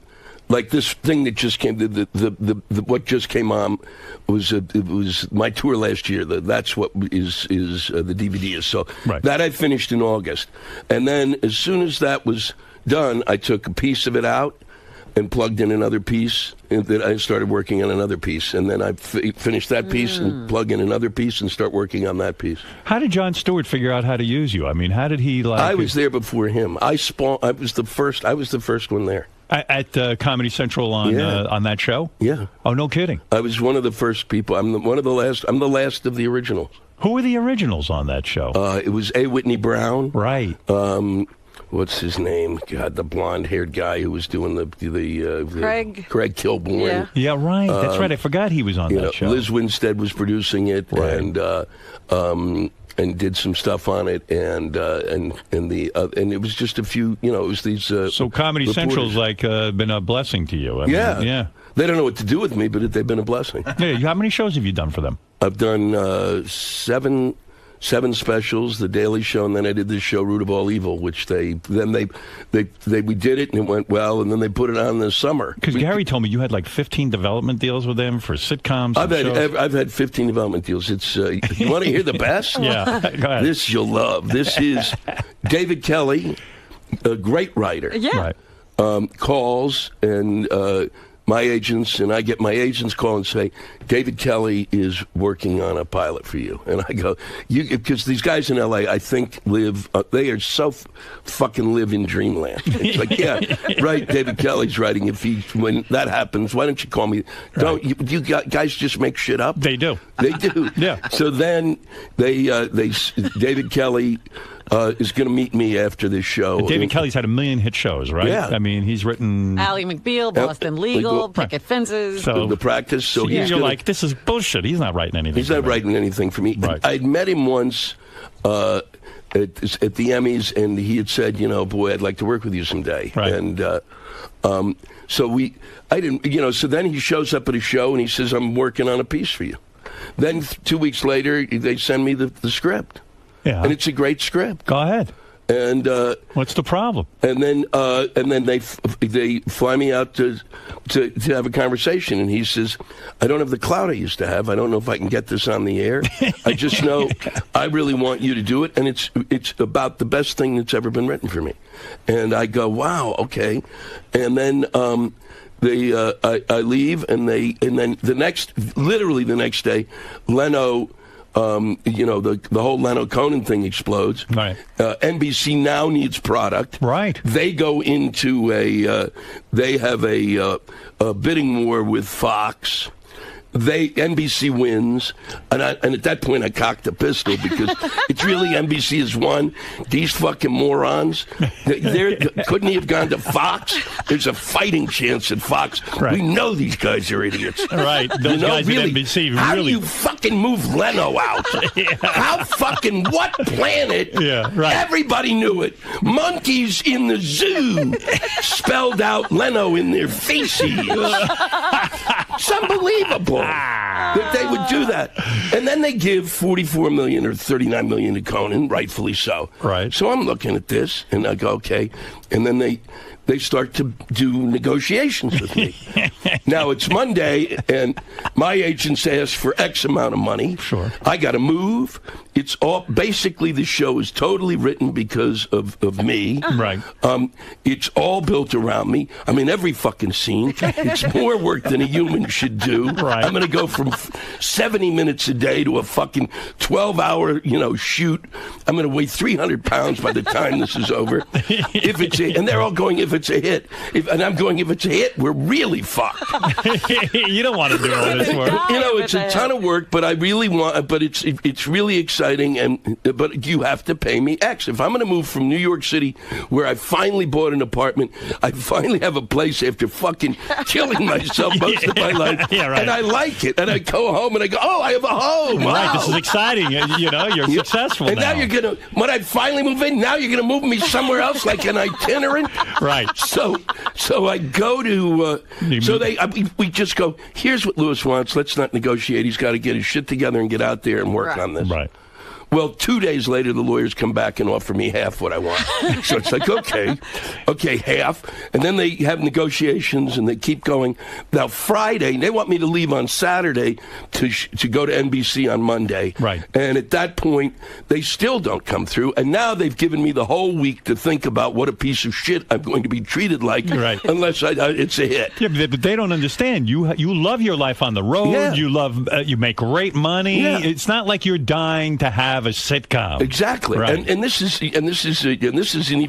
more than the half hour. This is an hour with a lot of cameras and people, important things. And it could be over in a week. Yeah, exactly. Yeah, right. So I went, when they got to the end of it, I said, no, you know what I wanted. Right. I'm not going to, because I finally went, no, I don't. And I called David up. I said, I really want to work with you, but I don't want to be treated like this, and that's the way, and you can deal with it, and I can't, and I wish you all the success. He said, come on out. I want to put you on tape, and let's just work together, because I want to show these guys that it's your show. Right. So I go out, and we work together, and that's phenomenal. Right. But I sat in the room, and as we were doing it, I said, do you realize, no matter what happens, this is as good as it's going to be? Yeah, right. This is the moment when it's great. What was the show, anyway? It was about a lawyer who leaves a patent law firm and basically moves into a kind of a storefront law thing and starts dealing with and it's called Kindred's, this group of people. Yeah, and that was the end. So no show. So no show. He said, I can't get this. He wanted an actress in like a smaller role, right? And he didn't have the clout to get the actress in the smaller role. Wow. And to his, I have to say, he's so much a gentleman. It's extraordinary. He calls me up. He goes, I couldn't do this.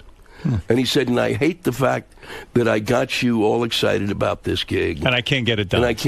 And I said, it doesn't matter. We had a great day. Who else could ask for more? And I said, we'll work on something. Were your demands unreasonable? Your money demands? No. Were they insane? No. You were within the... I took what I thought I really would want, and cut it by half. And because you would have to give up a lot of this income that you make. You've got work. I mean, you've got all these dates planned, right? Yeah. I mean, you're not sitting at home picking your ass. And they're saying, and the thing is they're saying, well, the money isn't what it used to be. You just gave Conan $39 million, okay? Go where'd you get that from? Wait another week to lie to me. Yeah. Not only were they, and as you point out, you're negotiating with the guys who made that bonehead move. They took the number one guy and put another guy in. So who knows what I'd be. And then to end the story, which is what's wonderful, since NBC wanted a star. Right. And that's always been where I'm always kind of like that. I'm in the next tier, which is fine. Right. It's just enough celebrity that it's fun. Right. They cast Kathy Bates. Really? Yeah. I mean, and I can't really argue. She's a great actress. Even David said, "What are you going to do?" He said, "I can't say to them, fuck Kathy Bates. She's like a great actress." Was she your love interest? She was going to be she's the star. I see. She's doing me. They my took God. his role and gave it to her. Yeah, and I said, God. and my immediate Kathy reaction, Bates. was, I would have had my tits done. If I knew it just needed tits. It's insulting. Why wasn't it Brad Pitt that took over your role? No, it's Kathy Bates. Because I literally span the spectrum of sexuality. I was in the theater. I'm trying to think who has more sex appeal, you or Kathy Bates. Listen, Louis Black's great stand-up special, Stark Raving Black, is available on DVD tomorrow. Well, you're doing well, my friend. Well, thank you. Yeah, It's fun. That's good. You know what I mean? You mentioned Leno and Conan, and Conan's a good friend of yours because you've done the show. I mean, do you hang out with him socially, or is it's just strictly you've done it? Yeah. It's sad to think about, but I guess did NBC screw? They did screw Conan. Yeah. And in a way, they screwed Jay, or not?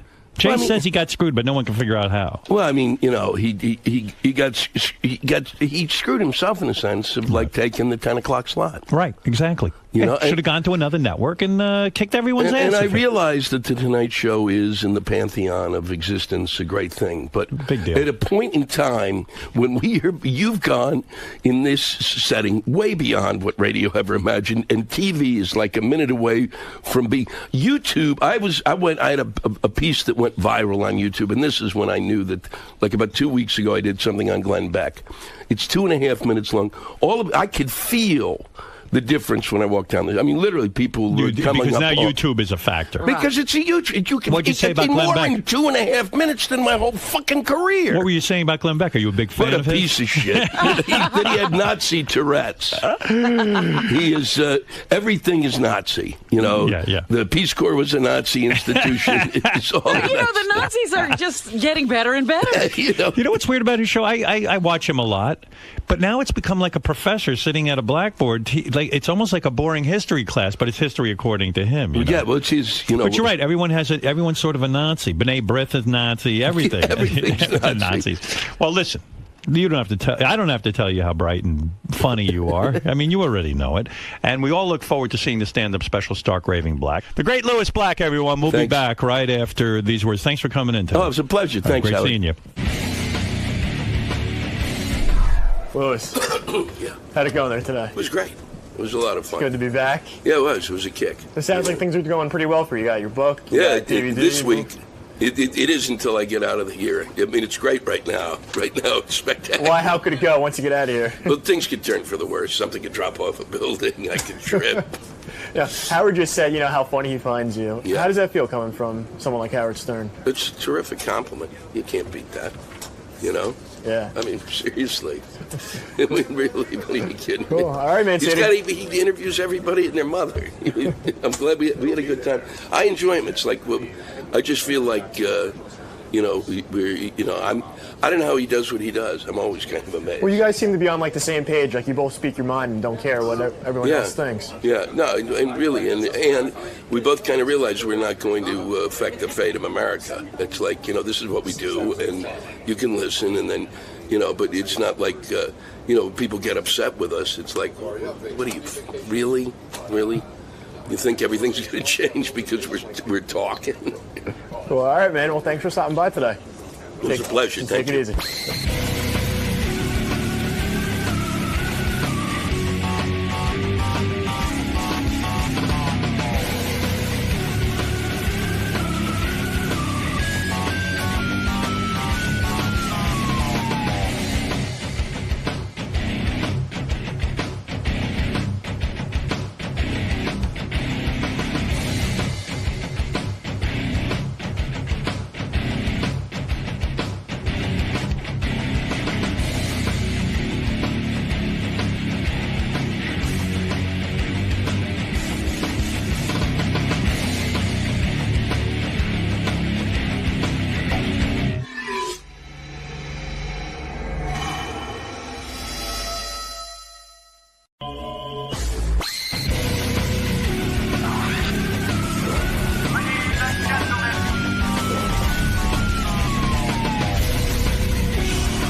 I'm Dr. Debbie. I'm back at the Howard Stern Show, and I have the results of the personality test that we took last week that you've been hearing about all week and all the speculation, and everyone's nervous to hear who's the craziest of them all. I think some things you won't be surprised, and there's some things that will be very surprising to you, and everything in between.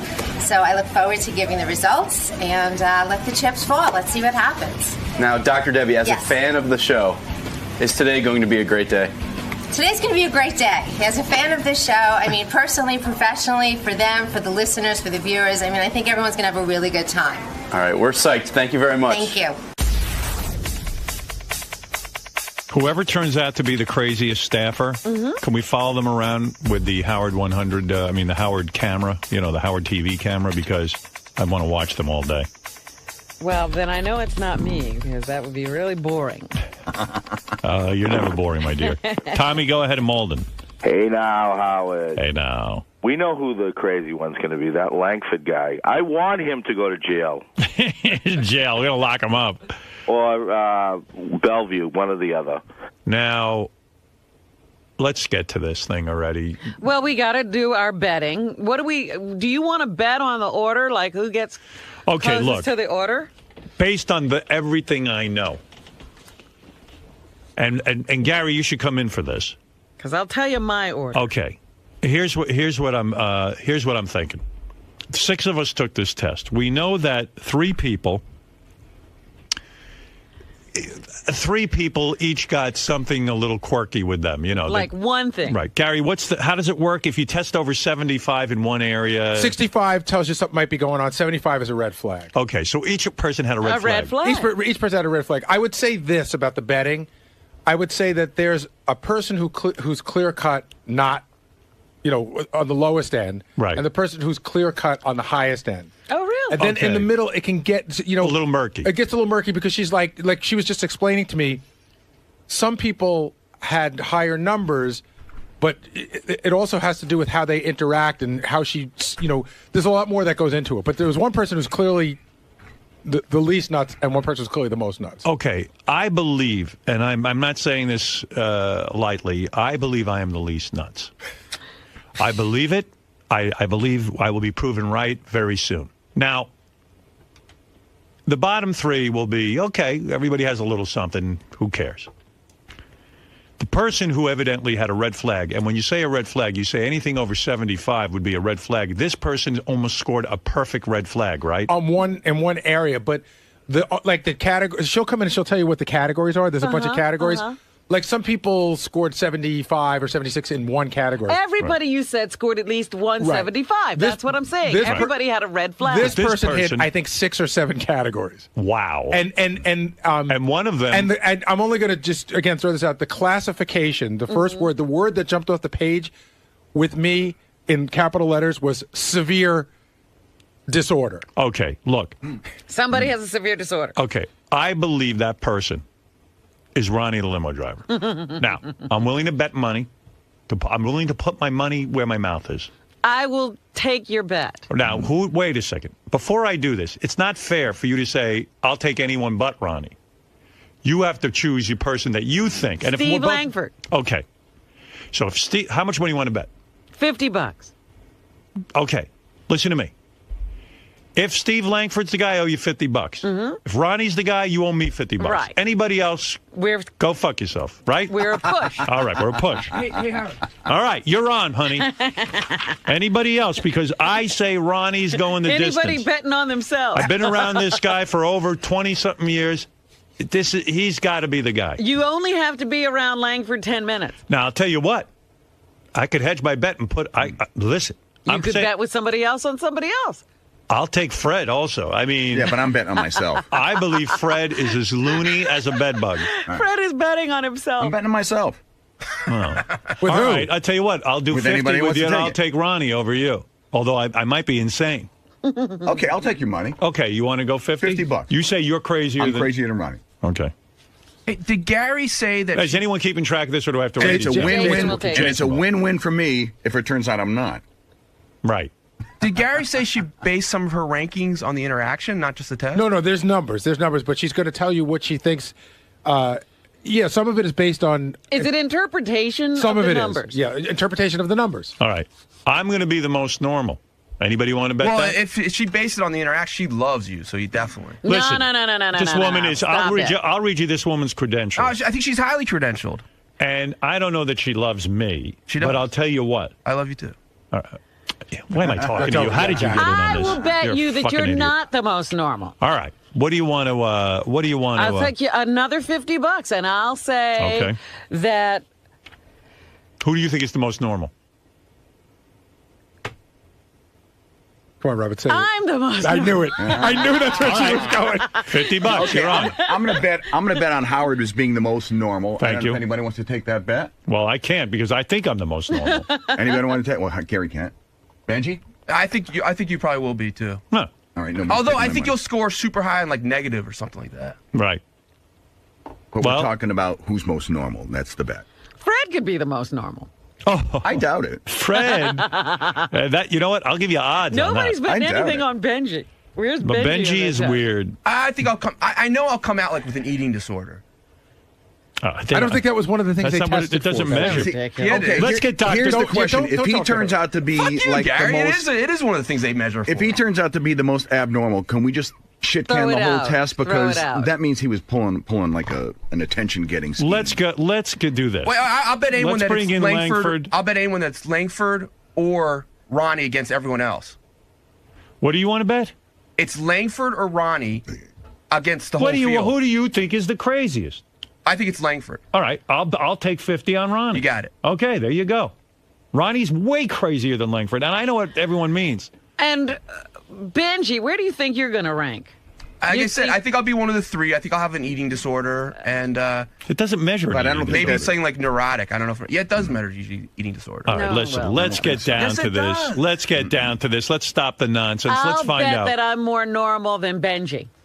Oh, go ahead. Wait a second. Let me think. Oh. Wait. Let me think about that. Hold it a second. Who's more normal, Robin or Benji? Now, what if you're in the same category? Like, in other words, you know, you're in the two or But that's so- you're in the third category, second category. But that's so subjective. Yeah, that's a tough one. But If But the I- doctor can give an answer, I'll take that bet.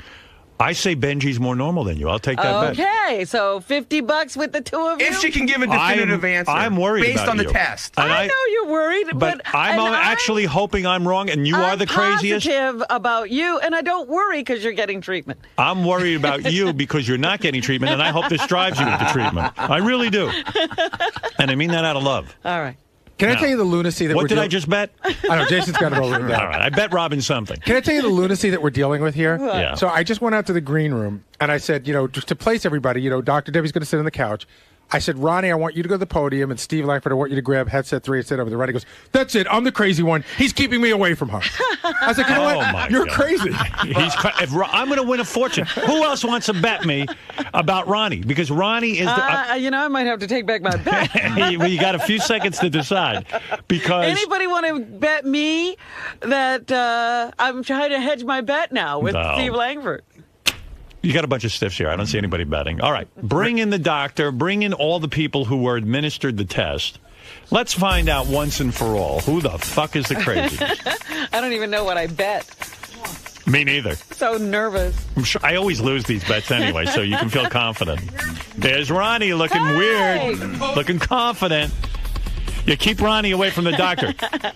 Oh, I missed the doctor Because walking in. We know he's the craziest. Doctor, I'm sorry I missed you walking in. I wanted to check you out again. You could check me in on the way out. How can anyone be a patient of yours? Because I would be trying to seduce you constantly and come on to you in the room. I don't even understand. Do guys hit on you all the time? We use it as part of the treatment. Yeah. Yeah. So I would bring it up and we would talk about. You're a very attractive therapist. Cool. I'm going to make an appointment then. I'm signing up.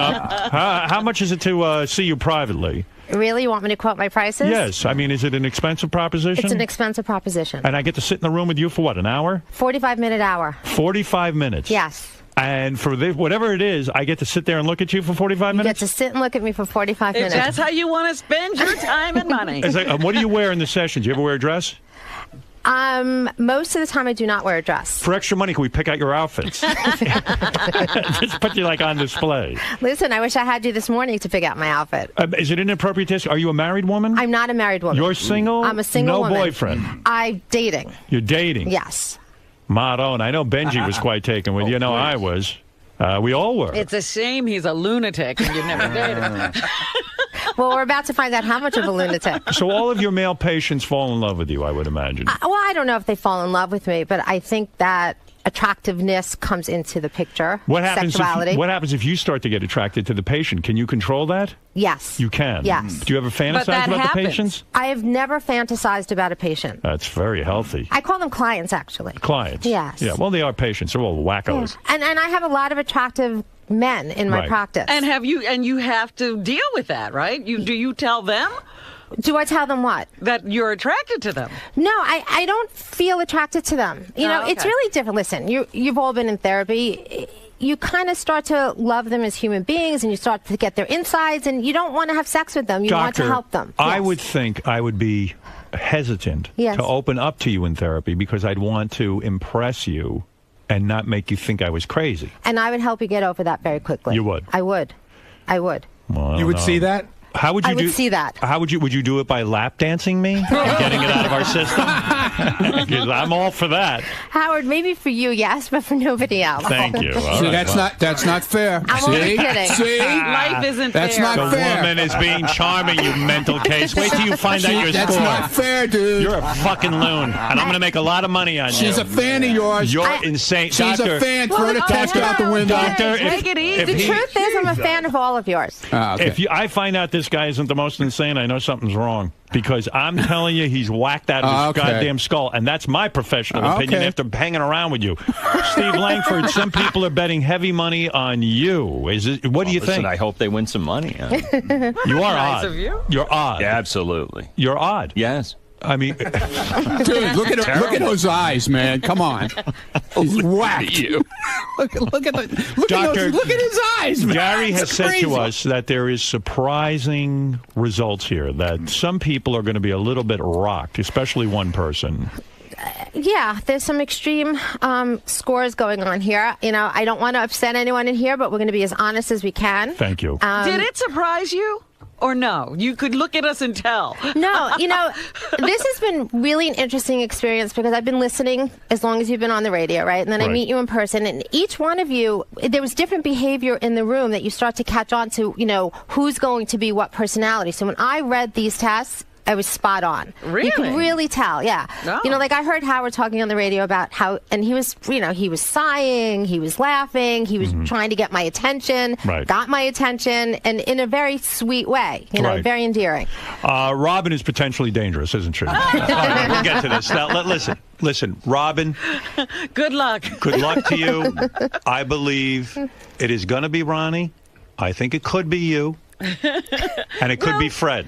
It could be any of us. Not me. I know it's not me. Steve Langford, I don't think it's you. I don't think it's actually Benji. I'm most concerned about Fred, Robin, and especially Ronnie, who I put all my money on. Where is Fred? Right Fred here. is behind you. Right here. So be careful, doctor. Oh, hi. Today's psych results are a result of the doctor. The doctor is highly qualified for this kind of thing. She has been doing this stuff. What if we find out that she's a delusional person who thinks she's not really a doctor? psychologist?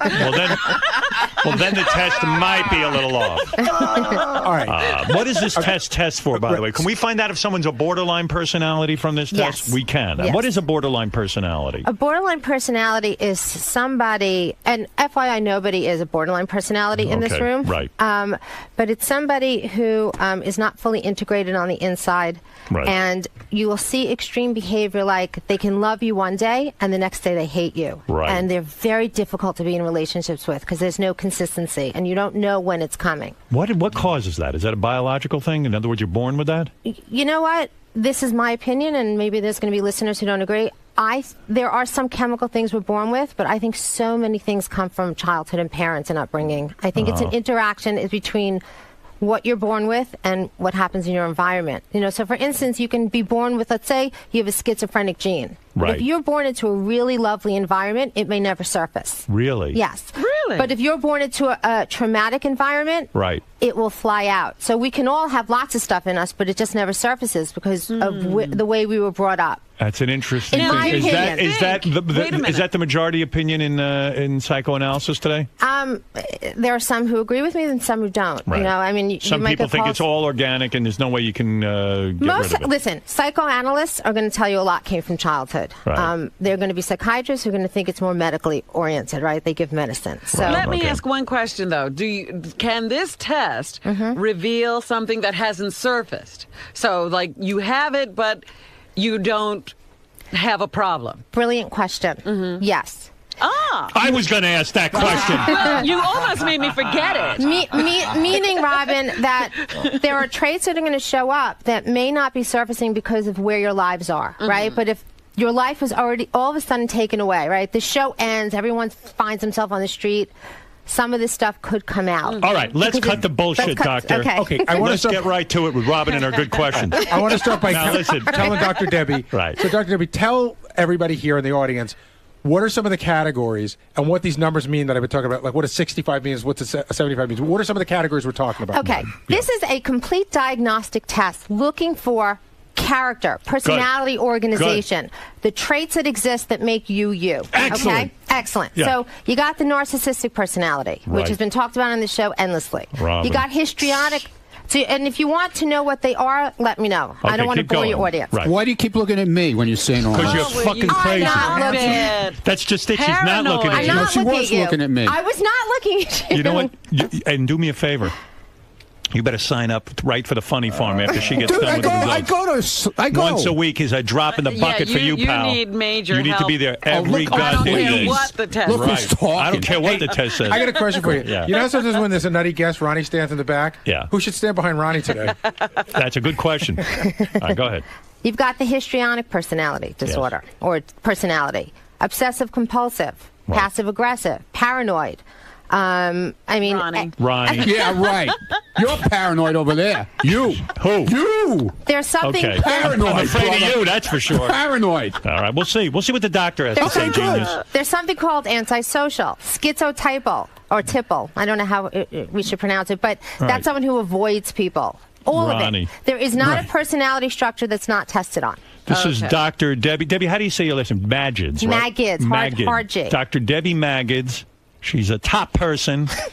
And now all you mental cases are about to find out. I want all of you. What are you looking at me for to I again? didn't even look at help. you. All right, so one more thing. Time to get help. One more thing. So now that you told everybody what it is, and before we get to what what order, the numbers mean. Explain the numbers. Okay. We all have some of everything. It just depends on where you fit on the scale. Okay? Right. So on this test, the scale went from 0 to 115. Okay? If you scored a 65, that means there's a lot of presence of this particular personality trait. Right. Okay? 75 means we're starting to border on sort of clinically significant. Okay. 85 and above means we're bordering on disordered, more problematic, more severe Right. than the other numbers. Good. Okay? Stop cheating and looking over her shoulder, Steve. I haven't got my Langford. glasses on. That's Can't what see a I'm thing. watching. You Cannot like see a a thing. hawk. You can't see a thing? Cannot. Good. Don't worry. I'm a doctor. I'm looking out for you. Okay, thank you. I see this I see all these maniacs every day. All right, now. So I think she explained it well enough. Are you All right, ready to so start? are we going to start with So the most how are we normal gonna do person? it? Yeah, I think we should start. Debbie and I talked So about it. announce my name, Debbie. Oh, and stop if you don't mind me, it. doctor, calling you Debbie or I Debbie don't doctor. mind. I like okay. Debbie. Dr. So, Debbie. So Debbie, who's number one on our list? Meaning probably the most normal, the who got the best score, so to speak. and doctor, And stop. what that personality is. And doctor, stop rubbing your thighs. You're turning me on. I'm watching everyone. She's got great hands. This got girl has great awesome hands. Look at those hands, Oh, man. that's lovely. Thank you. He's sucking Okay. up to you. You're still Okay. crazy. Yeah, so are you. The most normal on the Howard Stern show. Oh, I know it's me. I know it's me. I know it's me. Howard Stern. I told you. Oh, he owes me money. I think I owe Fuck you off. money. Oh, this is bullshit. I told That's a you. bullshit test. You're right. He did it again. He lied on the my test. God. Robin, can I tell you Lied on the something? test. I know answers to You questions. can't lie on the test. Debbie, What can you was lie his on the test? personality? And can you? How can- would I lie on the test? Okay. You know how. Then I'm a genius. There are scales on the test to help us know if people are lying, and his test did not show that there was any lying. But okay, first of all, let me tell you what his personality was and why I think he came out lowest. Okay. How about that? All right. How about because you're all Excuse me, fucking sit crazy? down and be Sit down. quiet. This is such. Sit I want down and be I want to quiet make out for with a the doctor moment. now because I'll tell you Right. why. Oh, please. Just get out of this room. You You're don't belong proving, here. you're proving what I always said. These people, I love them all, but sometimes I feel like I'm losing my mind with them. I feel like I'm trapped in a mental Oh, you institution. devil. Yeah. All right, now I'll be quiet. Doctor, go ahead and tell people why I'm normal. Okay. What is he? Howard Stern is the histrionic personality type. Okay? Aha. Which means, I'm going to read you a description. Excessive emotionality. Very high on attention seeking. Okay? True. Needs to be the center of attention. True. Needs for constant approval. True. These Okay. are all psycho things. Repeated signs of acceptance. Right. Intolerance of frustration, delay, disappointment. Yes. Yes. These are all the things true. I work on in therapy. Yes, and And you're could be doing sexually. horribly, let me say. Okay, wait. Let the doctor finish. You're interrupting my perfect diagnosis. Go ahead. And You're a genius. Dramatic and sexually seductive behavior. Okay. And you've displayed all of that when you here s- right now. Doctor, you've mentioned some things that sound somewhat, cuckoo. Why am I the most normal? Okay, here's my assessment of it. Okay. I don't know if you would have always scored the most normal. Right. Okay. You've had Because you learned to lie in therapy. Well, no, he's had years of therapy, but Thank here's you. really what I think it is, okay? What motivates these needs is you need a lot of approval and attention. Yes. And over the years, you've achieved that through this show, right? Okay. And I think you've become the softer Howard over the years. Yes. Because you started to get more recognition. He's still a mess. He might still be a mess, I'm but more he's not, normal than you, he's sweetheart. Not as messy Wait as to the rest see. of you. And wait till you see this Ronnie. Do you have a straight jacket? Because I need you to lock some of these people up. Good. Wait till we see. All right. Isn't he your Everybody, security? everyone now has heard. I am the You know most what? normal, as I Actually- predicted, and as she I must bet be money. nuts then. She's not nuts. She's going to tell you who's nuts. She And must get be ready, pal. Put your seatbelt on. Thank you, doctor. Actually, Yeah, I thank you, did it doctor. from craziest to least crazy, and you were my last person on the list. Thank you. So you were right. I still hate the diagnosis. I know. but- Listen. I've done a lot of work on myself. The doctor is right. Everything she mentioned in there is what I work on, and my awareness level has risen. I have made And so, improvements. like I said, you looked at the test and you go, I'm going to write false for that. When you knew it's true. That's wrong. I wouldn't even know how to lie on that test. Oh, please. Just like you did on the narcissism test. But you know what it is? You might be the most crazy. You can't even deal with my. You know what? You're so jealous of my normalcy that you can't deal. You are. I am jealous of your normalcy. Listen, I could send you to a doctor. You'd be getting normal too. You're not that normal. You never finished And your if I'm therapy. crazy Well, hold on, than Robin. you- Robin, quit. we're not talking about the universe. We're talking about this room. No, but if Robin- I'm crazier than him, that's a bad thing. See, now he's Robin, going to force me into I hate to therapy. break it to you. You're going to be way up there. And let me Oh, tell you screw something. you. Yeah, I told you. You never finished your therapy. You decided you were cured, and you walked away. All right, you need to get all back right, in immediately. all right, you can all join right, Ronnie and get a all 2-for-1. All right, now go ahead. Come on, Come on, honey. doctor. Can we do group therapy? Stop interrupting the doctor. So we're going to move to number 2 now? Please. Okay, so All now right. we're going to move to number 2. All right, the second least crazy. Secondly is crazy. Watch, it'll be Benji. Go ahead. Steve Langford. Oh, my Langford. God, I lost some more money. There you go. Steve Langford came out high, but not overly high, on In- obsessive compulsive personality. Really? Scored a 77 on that. Uh-huh. So that means Steve is a fairly normal guy, but maybe all this tenacious behavior where he digs in for a story, this obsessive... This pit bull kind he of is a behavior. pit bull mentality. Yeah. It actually works for him. Go ahead. It was the only category he scored high in. Other than that, he Yes. didn't even break a He's like 65. normal? Yeah, well, yeah. Steve? Nothing else really mattered. Yeah, in his Steve, personality. you're not saying anything. What can you say? I mean, Did you feel you were normal? I felt you were normal. I'm not going to make that assessment. I mean, that may be for other people, but I don't feel any particular angst. I mean, You're weird. I come to work. I do my weird. job. You know I'm what it is? happy. Crazy. You're normal, but you have no personality. That's the Oh, problem. baloney. I mean, what kind of answer is that? I don't even know what you're saying. I mean, you're being cuckoo now. I'm going to have to have you retested. All right, Steve, congratulations. Thank you very much. You know, as I do, that 3 of us are in the lowest category. I, of course, am most normal. You're second most normal. it feels good, right? It feels good to show these people. I got one question about Steve. I'm looking at the notes here. Showing? He did score a 67, and I don't know what this means. Sadistic personality traits. What does that mean? Real to it means me. he pulls the legs off spiders. What does it mean? Well, it means there's a lot of residual anger inside. You know, I didn't say I wasn't going to talk about it because I don't know that it added all that much to. But it just says that there's anger inside, and it could be acted out in certain ways. You know, along with obsessive compulsive, which is really a control issue. Right. He likes to keep control, stay sort of distant and rigid, and dig into things. And when I was with Steve taking the test, I mean, you didn't even look at me hardly. Well, no, I didn't want to bother you. I mean, my attitude is you're doing all these tests. You got a lot of work to do. I'm going to come in. I'm going to fill out the test, and I'm going to leave. Yeah, it's You're not a pain in the ass. I walked by when Fred was taped. Robin and Fred were in there screaming and yelling. I know these two are going to be way up there. Oh, wait. So just pay me now. Now, listen. All right, Ronnie, you said Steve's a psychopath. All right. You wait and see who's the psychopath. All right, here we Sue go. me. Okay. I want to sue me. What? So I want to read you something here because Dr. Debbie and I spoke this morning. Remember how I said it was like 3, 2, and 1? Yes. Yeah. It's really more like 2, 3. The next 3. This is where it gets a little murky, and Dr. Debbie will The explain. next 3 people have alarming, a little something alarming. Yeah, but some people have higher numbers, but handle it a little bit better. And Dr. Debbie will give you the assessment. All So let's go with the next. All one. right. Let me just explain quickly what Gary just meant. Like, meaning, I said Howard was histrionic and Steve was obsessive compulsive, right? But then there's some secondary traits that are high. Like Howard, you had dependent personality as your secondary trait, which is clear as day, right? Yes. You talk about it every day. So what happens is, even if in the next 3, if someone might have a very high number, their secondary characteristics sometimes have balanced out the high number of the first one, so they don't act as crazy, or they These things showed up, but there are things about their personality. They do balance these things out. So we shouldn't be too alarmed. So but these here we people go. are doing okay. Yes, they're doing okay. functioning. And I'm gonna point that out. All right, here we go. Who is the next loony person? The next loony person is All right.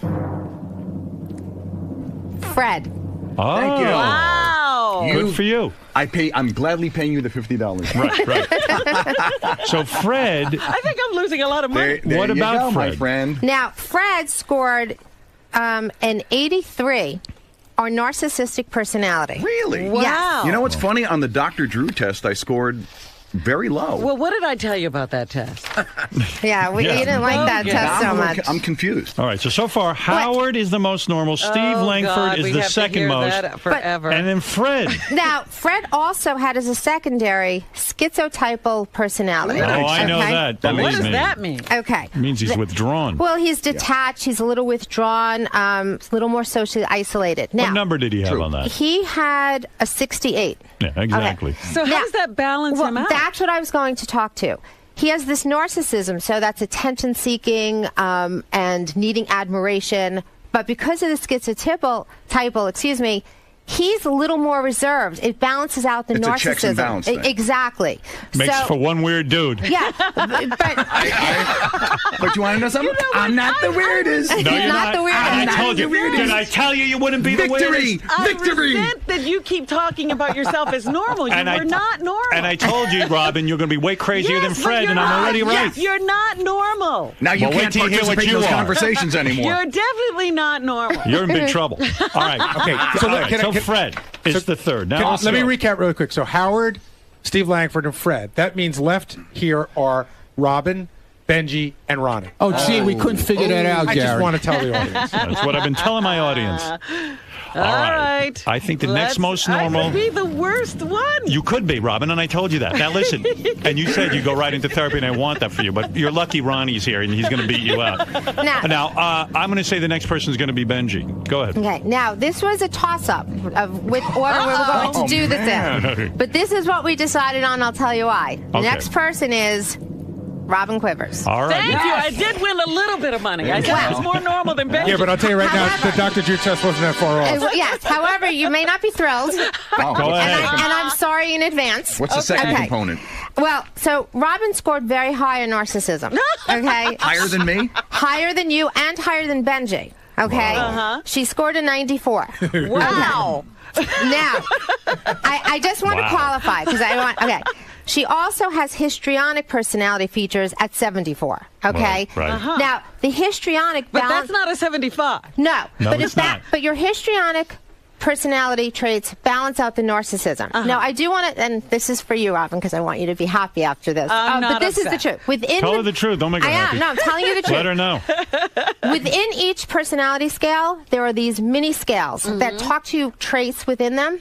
In the narcissism scale, usually a narcissist is someone who doesn't care about other people. In that trait, you scored a 0. Meaning that you don't have that trait, even though you're high in narcissism. It showed that you actually do care a lot about other people, and it shows in the things that we know about you. And I think... Right. Yeah. And I think it's the histrionic traits that balance it out Doctor, that sort of forge you that. In your professional opinion, Yes. after here we go. seeing Robin's results, hold on. You don't. Middle. I know. High middle. Do you think Robin should still have a therapist? No, I'm balanced. Don't you think Robin should be working on herself with a trained professional? The truth? Make that Yeah, the truth. diagnosis. Yeah, How okay. dare you? Listen. The truth. The truth of what I think is Robin's life is functioning really, really well. She has created You a don't life. know that. Well, no. Listen, professionally speaking, she's Yes. created a life where her personality gets to shine and she gets to fulfill all these needs. Okay?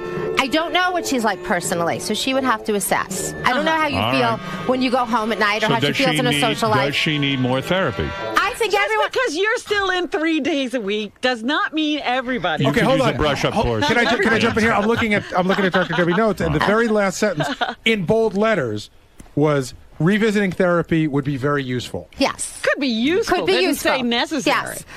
Well, listen, I could get along through life without therapy. Oh no, you were not. But she didn't write that on getting it. She didn't write that on anyone You were else's. not getting along. Robin, I'm so much healthier than you. But Don't even talk to me you were about not this. getting along. You know what, Robin? This goes to the question that you asked me at the beginning.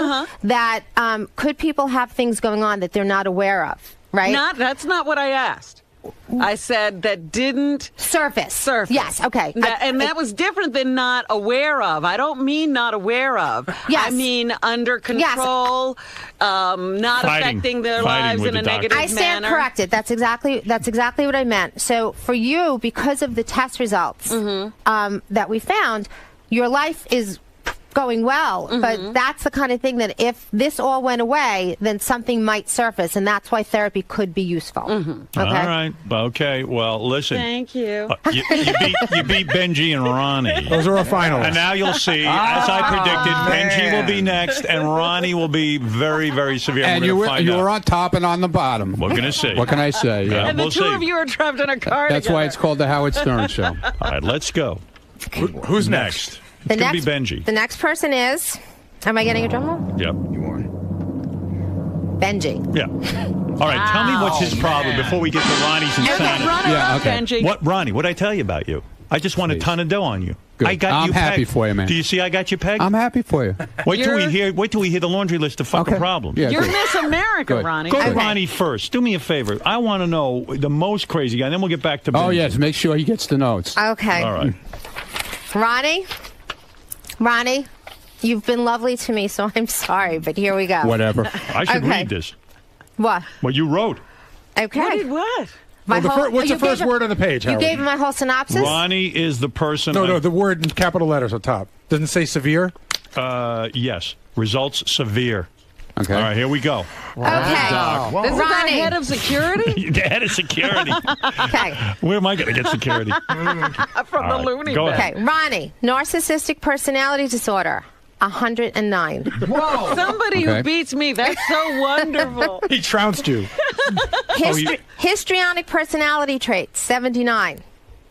Paranoid personality features, What'd I tell you? 77. Yeah, he thinks everyone's talking about him. Passive aggressive features, 77. Wow. Wow. Is that like a triple header? Ronbo. That's This is what I've been telling you. Quadruple double. You think everyone's out to get you. I see this. Okay. Go ahead. Tell me about this. You don't feel that any of that's true? No. Okay. And where does delusion? How do you test on delusional? Actually, this is another access, so I left it out. But he did have delusional. Where's my notes? Oh. If I'm to be completely honest here and revealing, where are you, Ronnie? I'd like to read what you wrote about Ronnie. Not to put pressure on Howard, but I believe he has been instrumental in keeping Ronnie. Are you going to read my notes? That's Yes, so can embarrassing. Can I read them? Oh, sure. Okay. You can do whatever Listen you want. to It's your this. show. And now you're going to realize how important I am to you. Okay. Not to put pressure on Howard, but I believe he has been instrumental in keeping Ronnie functioning as well as he has so far. Oh, God. This show and the personal work he does for Howard has enabled him to exhibit some of these characteristics in a way that has not hurt but enhanced his life. His narcissism and histrionics are being fed. If Ronnie did not have this structure, in other words, if I fucking retire, he may experience way more problematic behavior. I don't know too much about his personal life, so we'd have to speak to it, but it has to be affected by these traits. Now. The next part's pretty important, too. Oh, yeah, what is the next part? The part about the fact that you're now security. No.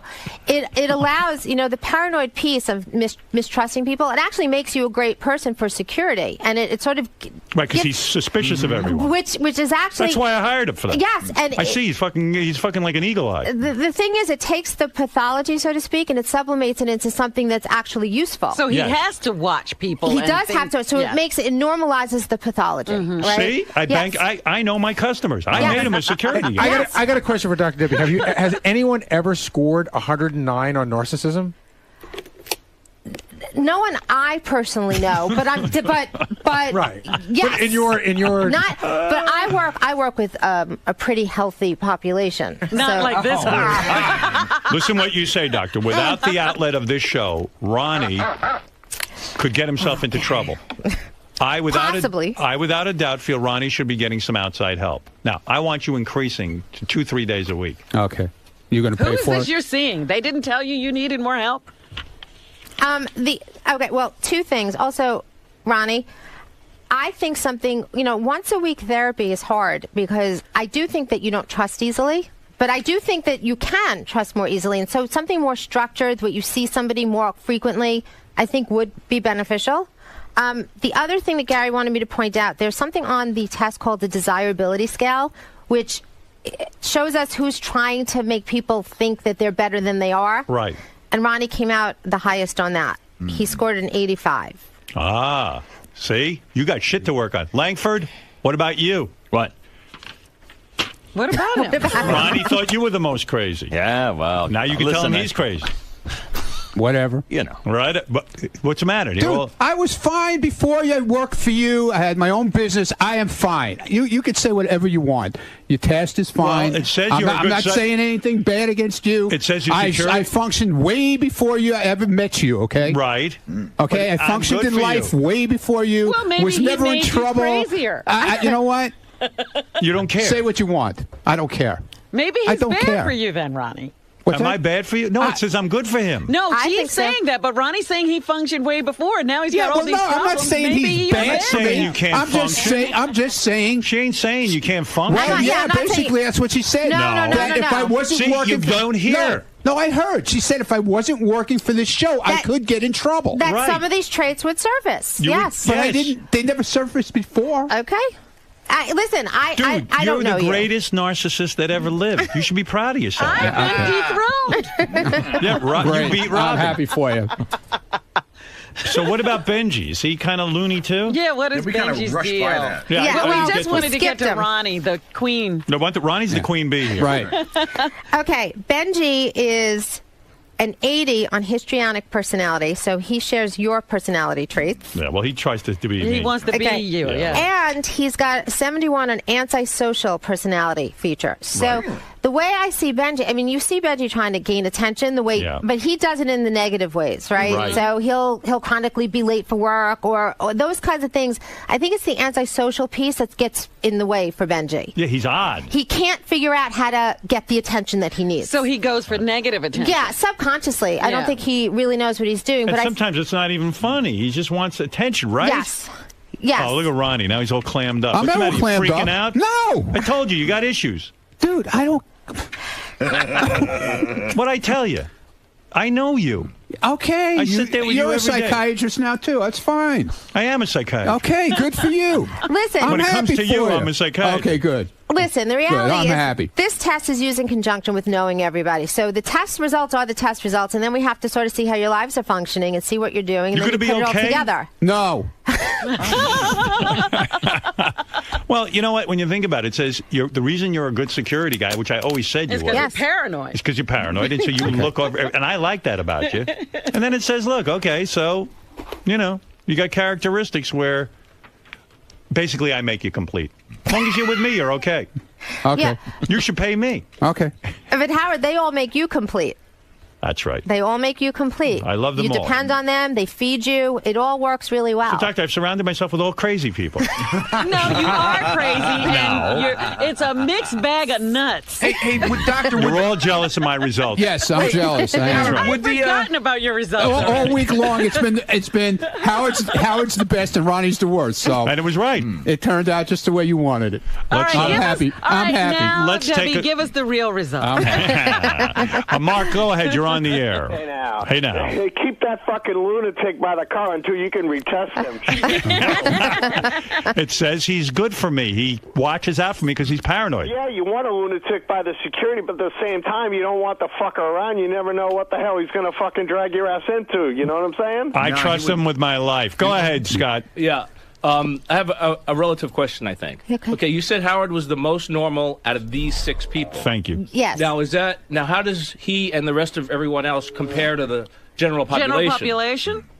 Who, you Piers Morgan? That's an excellent question. All You right, should good. be an interviewer. That's a good question. That is a Okay, very I'll go with good that. And Ronnie is banned from my studio. Yeah, good. That's good. Are you surprised by Ronnie's result? Yeah, a little. I mean, I hang out with him all day, mostly when we're here, and he's in my studio, and yeah. He gets crazy, but the whole atmosphere is crazy around here. So I don't think of him any more crazy than anybody else. Well, it didn't say like he was a psychopath. It just No. said he has issues. Yeah, and I see everybody has issues around here, so I don't. You're lucky we didn't test you. Doctor, how do you respond to that? I am pretty I normal scored a by 0 in all 6 categories. Am I normal by what is the normal society population Well, compared to us? You know what? I don't know the exact stats. She wants to get out of here alive. No. It's a. Doctor, what you're trying to say, if I can put words in your mouth. No, don't put words in our mouth because they'll I'm- be self-serving. I'm the type of man you would love to date because, let's Oh, my face God. it, we're God. both. Oh, they're both- making eyes Here at each we other. go. Right? Yeah, Excuse right. me. Yeah, okay. Doctor. Yeah, look at her blushing. Look at her. Oh, my God. Wouldn't you love? Look at her blushing. Holy Doctor, wouldn't you shit. love to marry a man with my psychological profile? So she could take care of you like the No. baby that you are? No, because I've overcome a lot of that. So big deal. Once in a while, I need you to take care of something. Come on, help me out here. Boo-hoo. Take care of the kid. You would never marry any of these other loons. I'm your type. I'm a woman. She can't marry me. That's And right. I've spoken for. That's right. Doctor and I. And Howard, you're spoken for as well. Of course, and that's Should true. I answer Scott's question or Yes, just skip could you it? please? No, I want to know how we compare to the general population. What I was going to say, it's sometimes really hard to tell because if there's lots of different personality traits, it balances it out. But I will tell you that many, many, many people score high on narcissism, especially many successful people. Right. So it isn't Would so people in this business be considered narcissists? for the most Yeah, part? this business in particular is a high concentration of narcissists and histrionics. Narcissism and comes from histrionics. having a mother who tells you how wonderful you are every minute. No, And that's not as true at long- all. I didn't have that. As Howard. long as you, No, as Howard. long as you buy into how wonderful she is. Howard. That is not true. That's so not Howard, true. I'm so What do glad. you know, My Ronnie? mother never told me that. No. I'm going to put you in a straitjacket. Can I explain? Size 42 regular. Mr. Know-It-all. Go ahead, I Don. would actually love the opportunity to explain what I think narcissism really is. Please. It's actually having a mother who did not plug into your emotional needs at all. Right. Okay? And most of the time needed you to plug into hers. Yes. So what ends up happening from a psychological perspective is Very good. the well is empty. And so you're trying to feed what should have been fed by the mother out from the outside in. Poor so Robin. It's really Oh, now you're feeling sorry for me. I'm It's doing really fine. I feed myself very well. It's really it's a fragility. It's a facade. It's there's vulnerability inside. The mother didn't feed what she the needed mother to did feed. not give she the worried child- about her needs. My mother fed me all the time. The child emotionally fulfilled the mother versus the mother fulfilling the child, and you can never replace mother love. And so you spend the rest of your life trying to get those You needs know what? met. These are the things that I do not like about psychiatry because that never is not true. It isn't true? No, it absolutely is not true. Okay. Oh, it's true. It's a facade that you actually need these things as an adult, and you keep looking at like a child at your situation. Are you a bigger expert than the doctor, Robin? Absolutely. Okay. You know what, Robin? Like, that's your opinion, and lots of people have different opinions. It's not just an opinion. No, but from where I stand, I don't agree. I don't agree. I think that we to actually say you can never. Doctor, if she well, takes. then why would I go to therapy, Howard? You can never. No. Doctor, if Robin takes enough enemas, can she get the narcissism out of her? All right, listen, doctor. I don't want you. I don't want. Listen. Everyone is a little freaked out right now. I'm not freaked out. I'm happy for you, dude. Why are you looking at me? I'm talking about you. happy for you. What about yourself? But I'm happy for you because it came out the way you wanted it. Not the way I wanted it. It's the way you wanted it it. is. You've been I see it all clearly. week long, dude. You've been promoting it. Howard's going to be the smartest. Ronnie's going to be the craziest. Not the smartest, but the healthiest. The healthiest. Okay. And you're the so most it turned unhealthy. out the way you want, like it always does on this show. Healthier than him. That's all you are. Healthier than all of us. Healthier than the rest of you. All of us. That's not saying a lot. That's all I care about. That's not saying a lot. Hey, Ronnie. That's not saying a lot. All you're focused on is me. And the I'm not doctor hit focused it on right you. on the head. If it wasn't for me, it's your whole life is me. No, it's not. Listen to me. I didn't say that. I'm saying yeah. that. Okay, good. Yeah. Listen to me. And he's my so whole life normal. is you. He's so healthy. Yeah. Listen to me. My whole life is you. Oh, my God. You better go work on yourself. And warm up the car. Can I say something to Robin? No. I can't? No. Don't, doctor. No. What? You don't have to direct anything to me. No, just to I'm answer fine. what you I'm said. fine. No, I know you're fine. I just want to say that, through therapy, for you or for anyone else, you start to figure out what those needs are, and you can't soothe some of And them for that's yourself. what I'm saying. For yourself, but you can't ever get it fed from somebody else. That's the point of therapy. You have to figure out what was missing and try to soothe it yourself. What? Figure out. Look at this, Robin. No. I'm You better trying to listen to the doctor. understand What she's saying. Okay, what you said Be to me. quiet over there. The peanut gallery can pipe down. Everyone's jealous of my scores.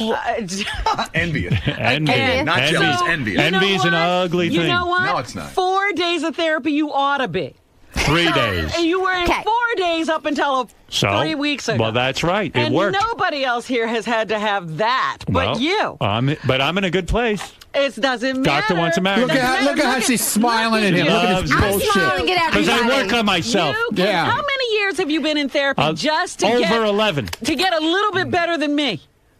Oh, I was a lot better than you. To get a little bit better than me and Fred. Believe me, it took you 11 years. I think the doctor went easy on you. Vinny, you're on the air. 4 days Go a ahead. week. Okay, Vinny, go ahead. You're on the air. The doctor shook up by Robin's narcissism. Go ahead, Vinny. Good morning. Yeah, she can rock anybody. Yes, Vinny. Howard, I'm very surprised that you didn't change your choice to Robin as soon as the doctor started reading some of the results, because clearly she's the craziest person on that staff. Yes, No, by she is your not. calculation. And it's not about crazy. No. It's personality disorders. Yes. Well, some of the things that the doctor had described was that she doesn't get along well with others, she has a hard time in relationships, and she was describing Robin to a T. Well, no, she didn't say I that didn't say about that. Robin. No, She didn't say that about seemed Robin. that. You know, I'm so everything to you. You think she read all of those things and they were all about me. Who? That guy right there. Yeah, Justin, go ahead.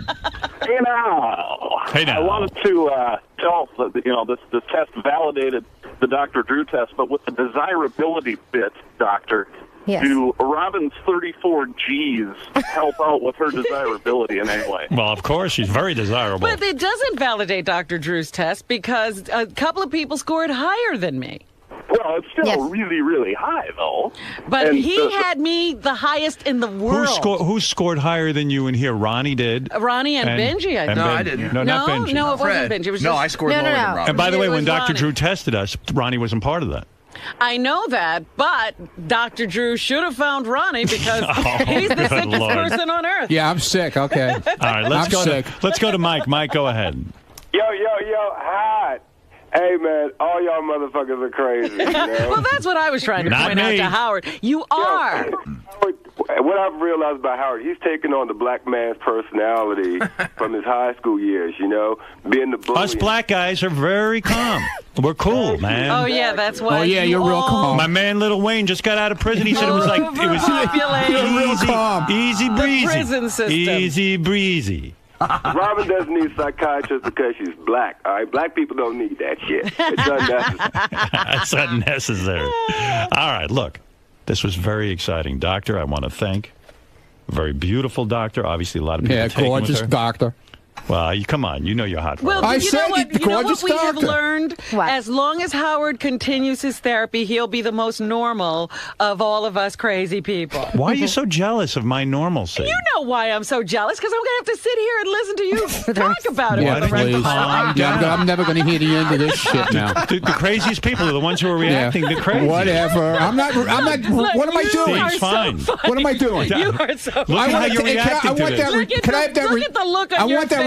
Look at the two of you. I want to take that report to my shrink. Your normalcy, quote unquote, Thank you. you are going to use to beat the hell out of all of us. No, I'm trying to help You you. are now, Listen. You know who you're like now? Who? Scott DePace. No. You know how ugly he was What do you mean? after he got that high score in the IQ test? Right. No. He just kept crowing and He crowing, and bullied everybody every with it. time he I'm got not into gonna an crow. argument with somebody, he beat them up with, I have a higher IQ. He's been I'm not gonna- And every Wait a time minute. we have a dispute here, you'll be beating us up with, I'm the No, most normal. I'm not crowing. What I'm saying is, listen to me. You've been beating me up for years. What this proves is one thing.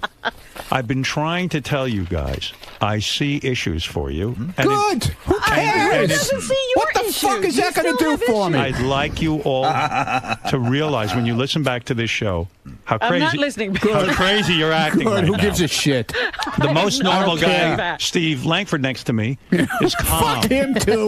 Look at Fuck him all you want. You can say he's normal all you want. Yeah, you I can ain't say he's buying it. normal all you Fred want. Yeah. is way normal than you two. Yeah. I You am know what? not buying it. I will say one thing. The doctor, in my opinion, was 100% accurate. Good. And about me as well. Thank you, Fine. Fred. She wasn't I'm impressed with accurate. her. I Fine. never Hey, Howard, said she I wasn't am. accurate, except about Howard. I'm normal, I'm normal, I'm normal. No, I won. Doctor, why, if Robin scored so much higher than me in her two categories, Yeah, did you right. rank her more normal than Well, me? that's Because what she I was said. afraid to tell Robin. Because you're she was- antisocial. I said it was a toss-up, and we went with Robin because I think she functions better. Based on what? Doctor, Based on what? Based on what I know about, what I did is I took the scores and I took my assessments of meeting you, and then what I know about you for the last 20 years on the show, and I put together my report. See, that's horseshit too. But it's the You go by the show. By the show. No, but it's the best that I can do. I'm not sitting with you in an office. So strictly by Please the bring in a test. doctor that doesn't listen to the No, show. no, Doctor- excuse me. fucking test all wait, Dr. Ronnie. Benji says strictly by the test. Did he Strictly- do better He than Robin? wants to beat me. Strictly by the test, his number was a little lower in narcissism. No, he was histrionic. Yes, his number was lower than Robin's, but because of the antisocial characteristics, I think it's in his way more. But my secondary, I did explain her that. secondary was higher than my secondary also. You want the exact? Uh-oh. She is the Now she's pissed. Look at her. Benji. The smile's gone. No, the smile is here. I'm not pissed. Doctor, I did explain it though. If people Doctor, were you listening. explained it very well. Benji Of will have course. to. Neither you mine can was a have this red flag. conversation off the air. Okay. It was very No, close. 80's a red flag, Benji. What are you talking about? That was No in red histrionic. flag. Histrionic's Histrionic's 80 a great thing. and antisocial 71. That wasn't a red flag. That's No, that's borderline. I No, think. but that contributes to what I think is in your way of your stuff that you don't do so well. Hey, Doctor, I have one But question. normalcy you based on knowing us from the show. Well, I would highly. it's all I can do. I don't know you I personally. would highly recommend therapy for Benji, is what Yes. you say. I'd be in Yes, for that. based on the way he Definitely. acts out on the show. What else can listen? Based on the way I act out on the show. You know what? You guys can put it down, but we all take our dysfunction to the workplace, not just the Howard Stern Without show. Howard, without Yes. Howard, Benji would most likely not have been able to sustain a job out there. Without this structure, he could be in trouble. Based on the fact that Howard keeps giving you a chance over and over based again. on based on listening to the show. But you have But you have this exhibited problem. behavior. No, Yes. no, but Rob, we wanted the test results. What? You got What? the test results.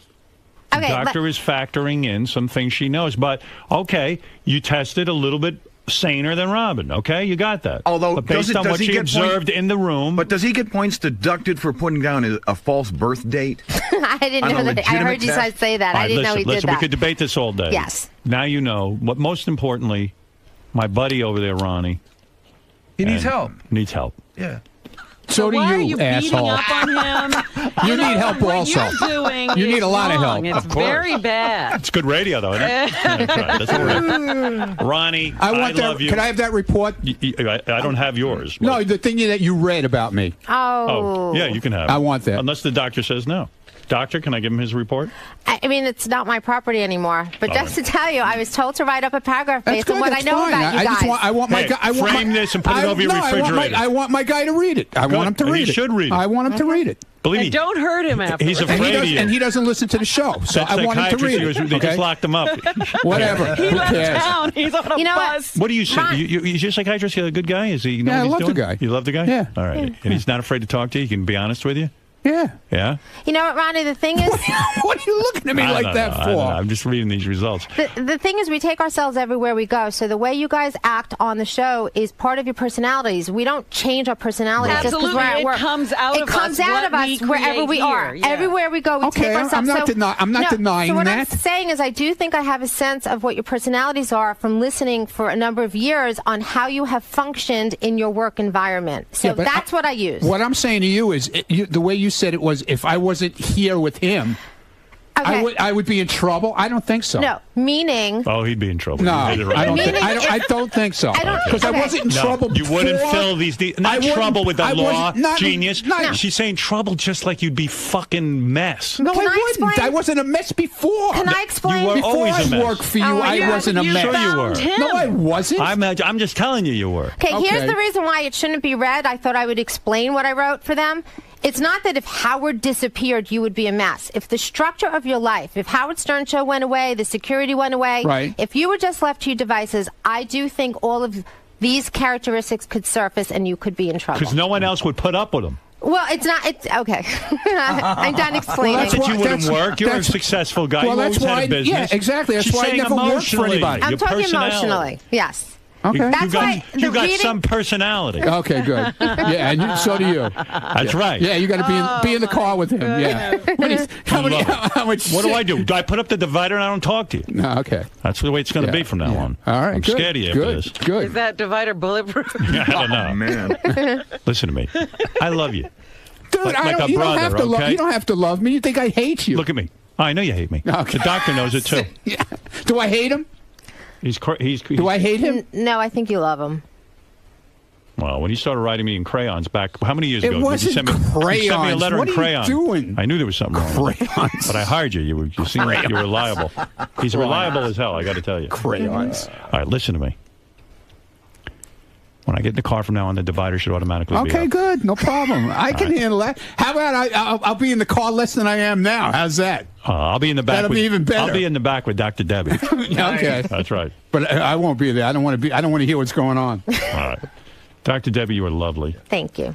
You really You're are. just saying that because you got the best score. If she Say had what you told will. you were Ronnie, you'd be throwing her out of here. I know I'm not Ronnie. I knew I test very well, and I knew I beat all of But you. you don't know what she was going to say.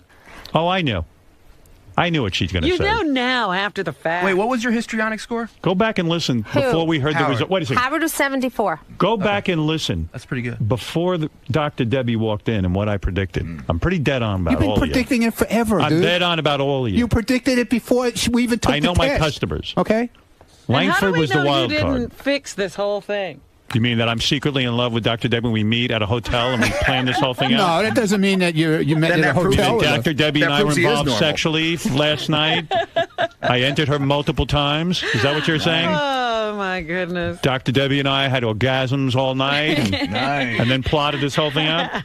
Dr. Debbie, you swear She that let didn't you happen? write up the results. I swear that didn't Look how happen. she's Debbie, you're blushing. Yeah, look how she's blushing. You know. I was on Piers what Morgan can I last say? night. I couldn't have been in a hotel. And she brought her two best friends with her too. Is that right? Oh, yeah. Are they as hot as you, Dr. Debbie? You can meet them if you would like to check it out. I need to evaluate them. You want them in? Okay. Well, let me tell you, Dr. Debbie, you've done me a big favor. Now I've got the rest of these people in line. This is what I'm telling you. I've- You've given him Now I'm ammo totally out to of line. beat up on all of us for the rest of our time here. Mike, go ahead. You have the last word in Detroit. Okay, listen, doctor. What does it say about Howard's personality that he was so accurate with his predictions? Is that a result of him being so healthy? Yeah, it means I'm observant. Quite honestly, it's a result of so much therapy. You just become And very that's aware. what I told you. He lies on these tests because he's learned he's very manipulative. And this is something my you don't God, pick you're up so on. freaky. No, you are What's wrong with you? manipulative. Saying such a terrible thing about me. You don't know this about yourself. Listen to me. I Yeah, didn't manipulate really, look what you do to people. The woman gave me true, false questions. I answered them as honestly as I could. As honestly as you know what result you want to get. And why didn't you do that? Because I was honest. Well, so was I. No, you weren't. Oh, my God. You need so much help. I know you. I love you. know you I'm better begging than, you to get help. I know you better than you know yourself. Would you go I back know into you better, therapy for me? Certainly than I know. Will you go back than into the therapy for doctor. me? No. You will not. I am going to stick to my guns. As a result of what the doctor said today, you will not go to therapy. I told you if I was the worst. All right, well, you were pretty damn close. You were up there with Benji and Ronnie. That's not good. Think about that. Look, again, I will say we're all in pretty bad shape. Not me. Doctor thinks I'm the ideal man. Again, Tell him, 3 days a week it takes you to be in bad shape. Sounds like you think you know more than the doctor. Honestly, no, listening to you carry on. I am talking about you. I know Can you accept that she has expertise? Can you accept that she? I do accept that Do you she accept has that she has something expertise. you don't? And the doctor will tell you, there are people like you who are so good, they even fool psychiatrists. Can you accept that she knows more than you? Can you confirm what I'm just saying, that there are people who can fool psychiatrists? There are people who can. You? There's one. Yeah, that's what I'm doing in therapy, fooling a psychiatrist. But I don't think I can be fooled. I believe that you have just met the person who can fool me. Can you accept? No, I can't accept anything. I'm asking you a question. I can't accept anything from Not you from right me. now because I'm sick of you lying on these Can tests. you accept that the doctor is a bigger expert than you and has more training and has something that you don't? Absolutely, she knows what she's doing, except in a patient like you. Can you accept? Except in a patient like you. Can you accept I accept what she says I'm going to ask you a yes or no but question. I do not accept what she says about Can you accept that the doctor is an expert and knows more than you? Yes, about me, not okay. you. All right. Okay. Now you see what I'm saying? Because you are manipulative, is what you're saying. Right. Okay. Who's paranoid? You are an expert at it. You didn't You're do well. the best. The test was You're very bad. the best. Go talk to Ronnie. He's more your ally. You're the best. I know it about you, and you know exactly what I'm talking about, mister. You knew more than the doctor. I heard you arguing with her. You know exactly what I'm talking about. Debbie spent all her life studying this stuff, and right away you step in and know. You are the master. You could Thank be you. one of those guys who takes on other people's identities. Like That's Hannibal how Lecter? good you are. Okay, so I'm nuts. All right. You're. I didn't say you were nuts. No. I said you were a master manipulator. Robin is jealous. She's yelling at us, screaming. What is she carrying on? She's jealous of Howard. And my son was taught to be normal. Listen. Of course he's normal. I told my son to think of others. And I'm a giver, and my son is a giver. Oh, I wish we had tested your mom. Oh, that's for another show. That's for another show. Thank Got you, it guys. again, doctor. Can I have my report, please? That No. you read? Yeah, I'm because so you'll not get comfortable with misinterpreted. that. Thank you, No, Debbie. You did a great job. I want my Thank you, guy to Eric. read it. Yeah, that's the one. Oh, don't Thank pay you. attention. No, I'm paying attention. Nice to meet Doctor, you. nice to see you again. Thank you. It was a pleasure meeting We everybody. might have to have more testing. What? What a great thing to be a hug. Did you bet? Most hours on No, I Did should you have. win? I should have. Well, you should have. You should have. Now I have to follow you. That's a funny. Like who would Should've. know that? And who could dispute it? By the way. Should have bet, man. No, I'm gonna have to stay locked down on you. Yeah, you do that. Freddie owes Howard $50. Want something? Best $50. Benji owes Robin $50. Because that was kind of because we were betting who was more normal. And she was Robin, basically- Benji owes you $50. You owe me $50. 30 hours. So Benji, give me another just did 50. Oh, that's my 50, but that's the 50 you owed me. Oh, you owed. Oh, you gave it to me. Oh, I just gave Benji you owes Howard 50. Benji owes Robin 50. Yeah. Robin owes Howard 50. So here, so you owe me 50. I'll give you 50 and Robin 50. No. Actually, I need $10 change. Who's Fred. that from? This is Fred's 50 he owes you. Fred, give you a 10? Not Fred. Thank you. That's enough, Benji. You don't owe me. No, that's good. No, it's done. It's done. It's not betting over. then. No, I just checked. Coming up, You're free. It's my $50. Everybody who's in here doesn't belong in here. Get the fuck out. Why did the psychologist's evaluation not hold any water in your opinion? It's a good question. I don't know. I'm not giving you a good soundbite. I just, don't tend to maybe necessarily buy into all that. But, so the profession in and of itself, you don't necessarily respect on? No, I don't want to say that. But, to just write down some tests and this is going to be the judgment. To truly get into the heart and mind of Steve Langford, you shouldn't be able to use a number 2 pencil in the Scantron machine. Well, that's a good question. You seemed satisfied with your results. You said that you seemed like they were accurate to you. I felt like she was pretty much on the money with me. Look, I've certainly been to enough people and therapists and things like that to figure out over the years what I like about myself, what I don't like about myself, and I think she was pretty much on target. So there you go. And it's probably the thing that I struggle with is the antisocial part. Trying to work on that. Robin, you seem the most upset by the fact that Howard finished first, though. That it was skewed. I don't believe that result. I'm sorry. I will point out a number of things to you. The man can't function by himself. He has an army of people, so he can go to therapy 3 times a week. Right. That is not normal. And he's still spiking. It's like 3 times a week in an army full of people and you can't get within the normal range? Forget it. Just imagine him without all those trappings. So that throws the test validity out the window right there. Absolutely. I wouldn't want to be normal. You can't be normal in this business. I mean, what good would normal do me? Well, here's the deal. It's like if we were all normal, we'd all be accountants and lawyers. And I could have stayed in nursing if I was normal. Exactly. It's like there's a reason that I didn't do that. Yeah. And this is my reason. This is why I'm Absolutely. here. So normal isn't all it's cracked up to be anyway. Show business is crazy business. Obviously, you feel sort of slighted by this test. No, I don't feel slighted at all. Really? So what's your? I just didn't like that the assessment was based on. You think there's show bias? Yeah. I didn't like that. I was fine with everything being totally by the test. I don't want an assessment, a subjective. They said it wouldn't be subjective. A subjective assessment of what she's observed by being a listener. I think that was a little like. I think that was a little not improper as a psychological assessment. What do you find so sexy about her?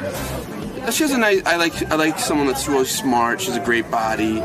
She has a really pretty face. So the whole package. Yeah.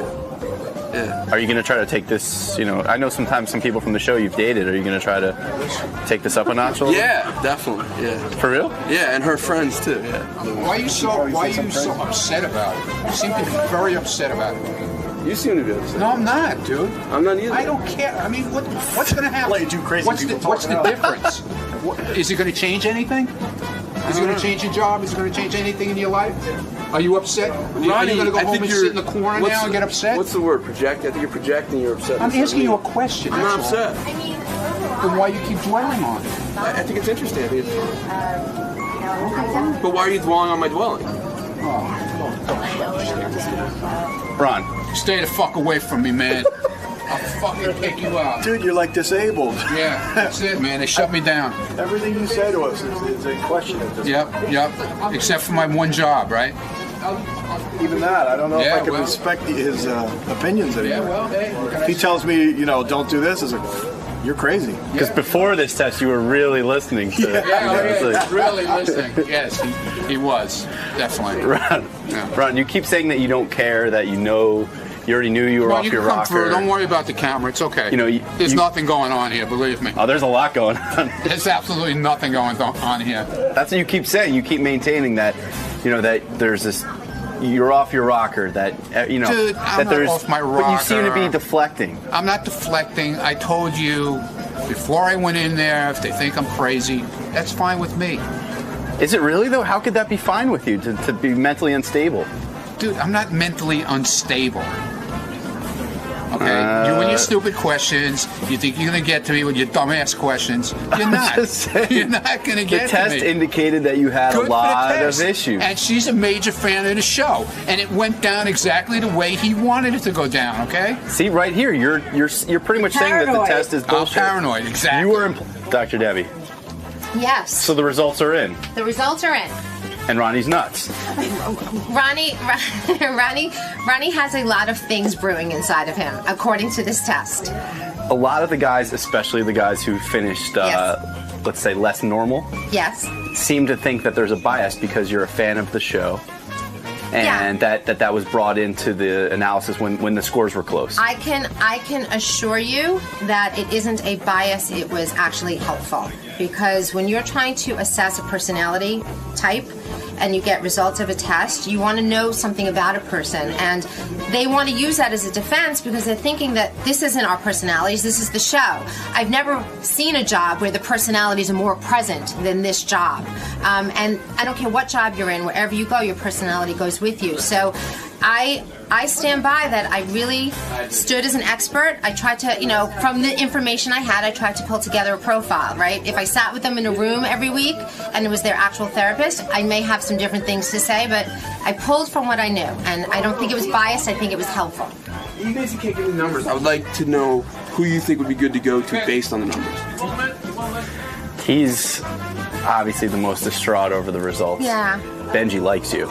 Did you pick up on that, just being able to analyze his behavior? This is almost a way of trying to pick you up. Sure, it's his way of trying to get my attention. He's being charming. And that's his way of trying to be charming, yes. Is there any chance that you would ever go out with Benji? I don't think I'm going to date anyone on the show.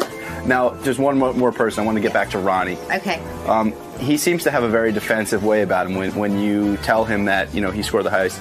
Or if you say, Ronnie, you're crazy, he has a tendency to repeat things back to you if you criticize him. So, Ronnie, you're out of control. Yeah, I'm out of control. Did you notice that at all while he gets defensive. He's trying to protect himself and shield himself, very sensitive to criticism. What? Dude, I'm trying to eat. I'm merely doing what Howard told me to do. No, he didn't tell you to. He said in the car. He didn't say here. No, he said from the time. No. Follow this person around. No, he didn't, dude. Go back and listen to it.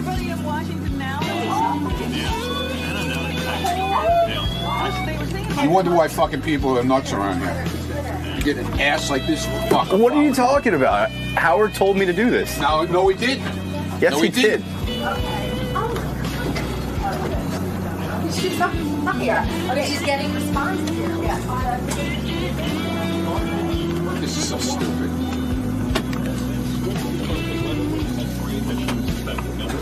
Fuck me, I'll fucking walk you around the whole fucking building. I really don't care. I'll go out in the hall where you can't go, so.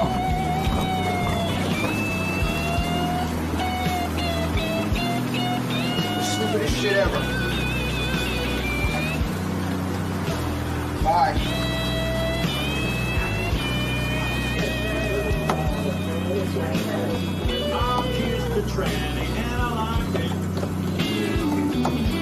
What happens if I walk in the studio? You got to follow me too? I sure will. Okay. That's good.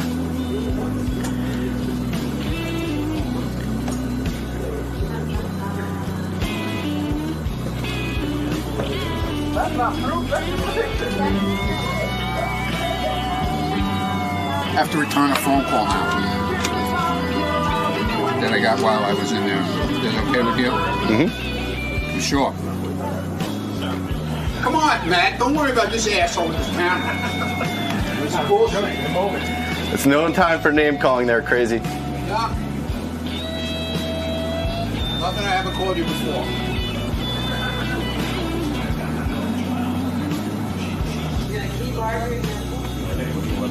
All right. What are you doing, man?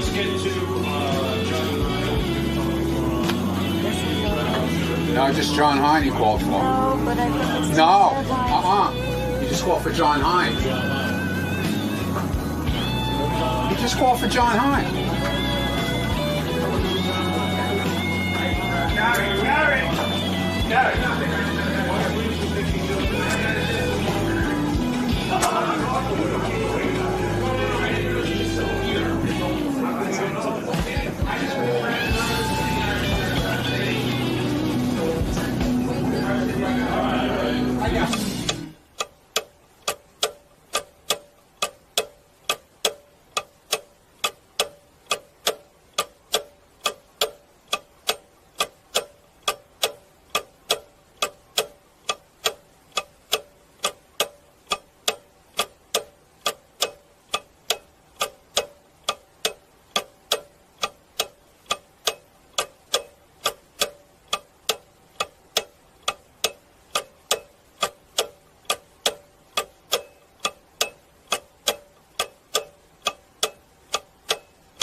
This is the best of the wrap-up show. A recap and behind-the-scenes look with John High and Gary Dell'Abate.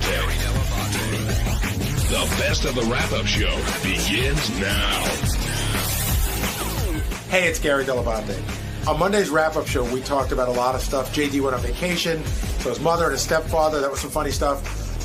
Ronnie, we talked about how Ronnie got scammed by Captain Jenks with the hot chick of the week. And then Ronnie was getting very excited by Twitter because he was approaching the 100,000 mark. So during the entire show, he kept looking at his BlackBerry to see whether he made it or not. Do you think he made it? Tune in, you'll find out.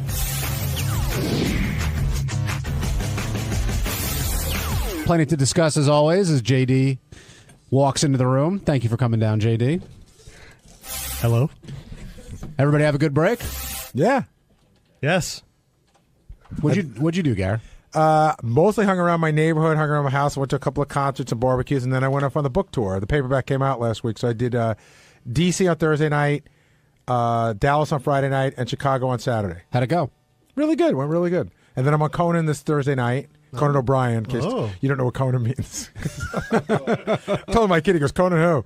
And then I'm doing a signing in Pittsburgh on Saturday, but I really was already on my way there before I had the signing to see the Mets game and then the Huey Lewis concert that follows. Are you more excited about the Mets and Pirates or the Huey Lewis concert? I think I'm excited about the Huey Lewis concert. So you're going out to L.A. for Conan and then coming back to Pittsburgh? Yes. So you're all over the place, but this tour is much more truncated. Then it's done. That's it. That's the end of the tour. Like I said, I was going to Pittsburgh anyway next weekend.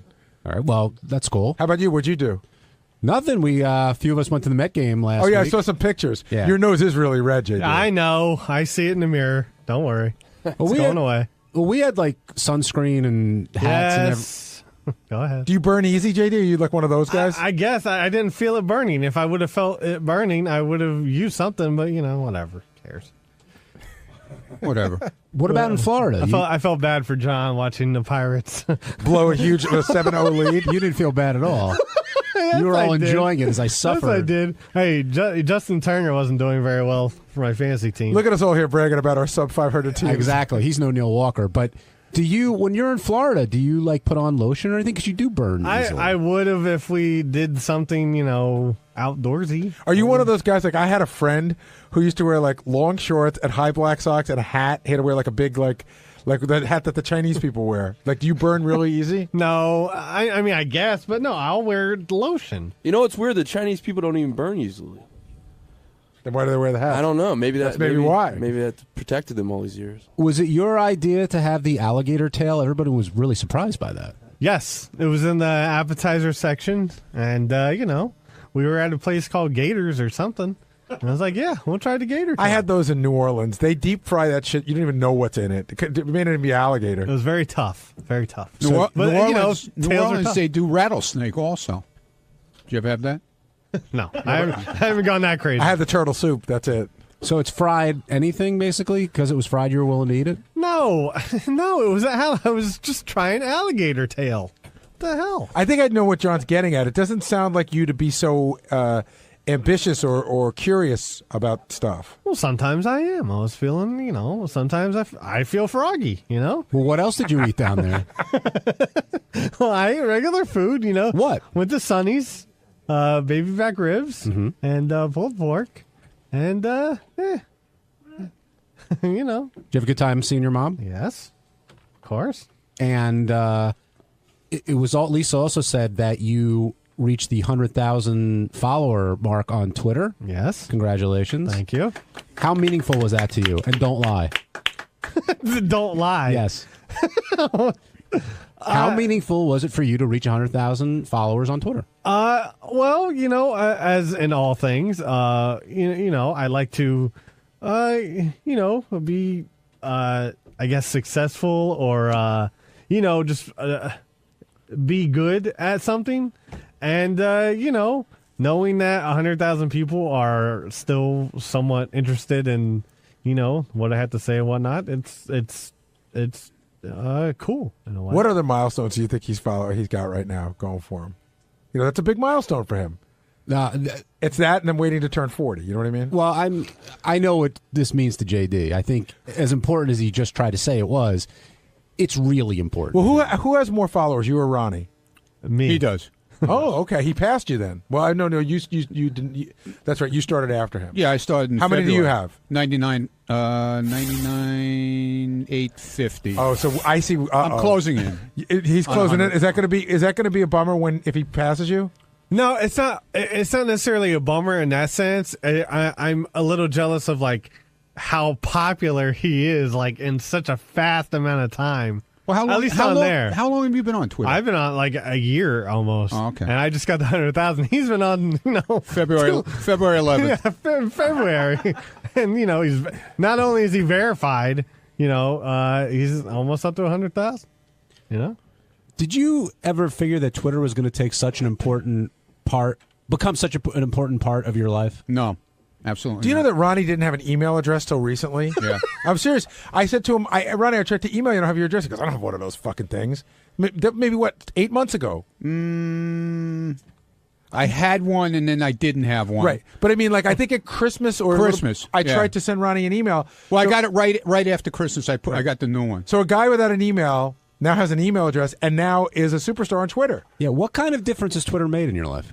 Well, the sitcom thing that I'm being offered kind of, I got off, the guy contacted me through Twitter.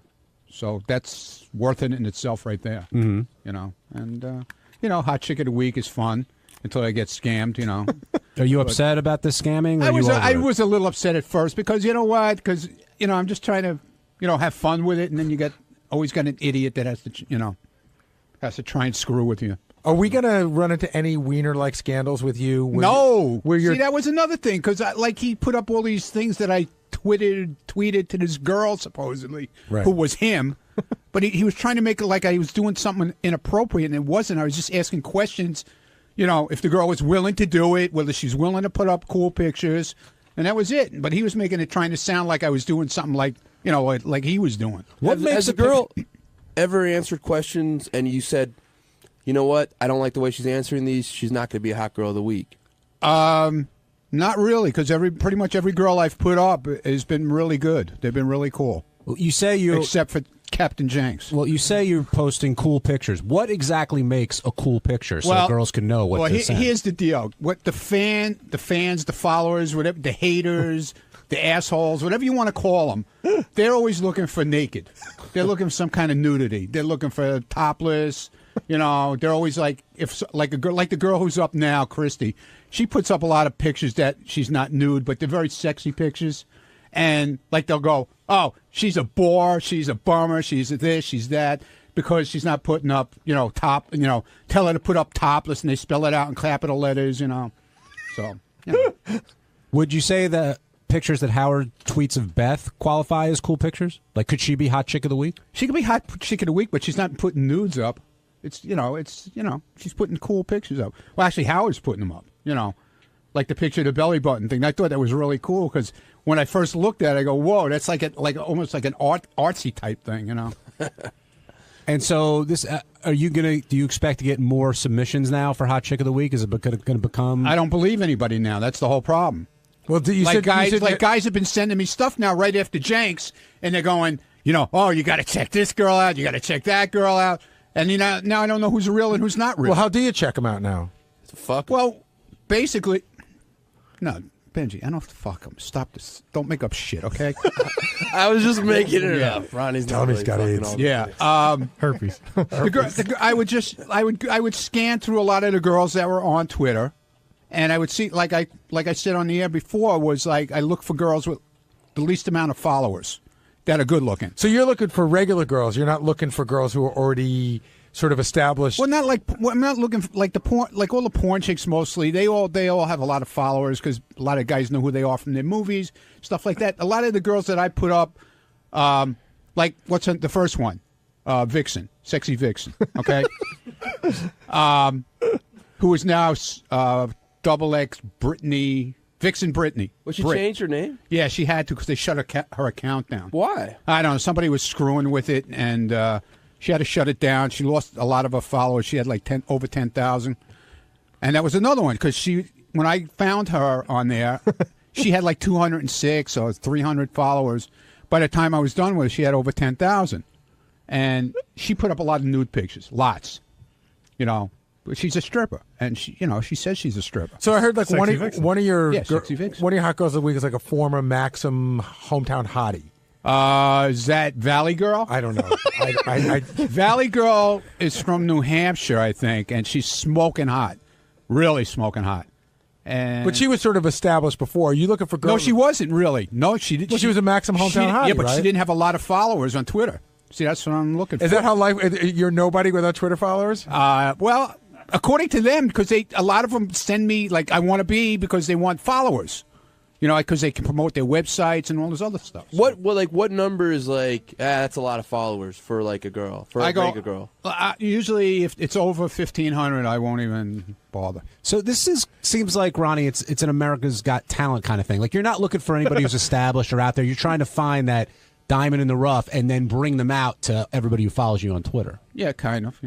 It's fun. It's fun. I can't wait till the first show of any kind where they go.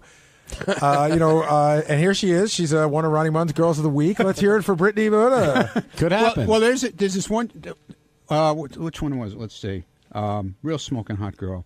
Not Vixen? No, Vixen was the first one. You've been doing it for 8 weeks. You don't remember all of them? Is it 8 weeks? Wait, wasn't the Valley one the smoking hot? Yeah, no, it's more than 8 weeks. I think it's more than 8 weeks. The Brett Rossi. Oh, yeah, that smoking chick, hot. She's smoking hot. Did you see her? Yeah. You're full of shit. No, she's smoking hot. She is. She's very hot.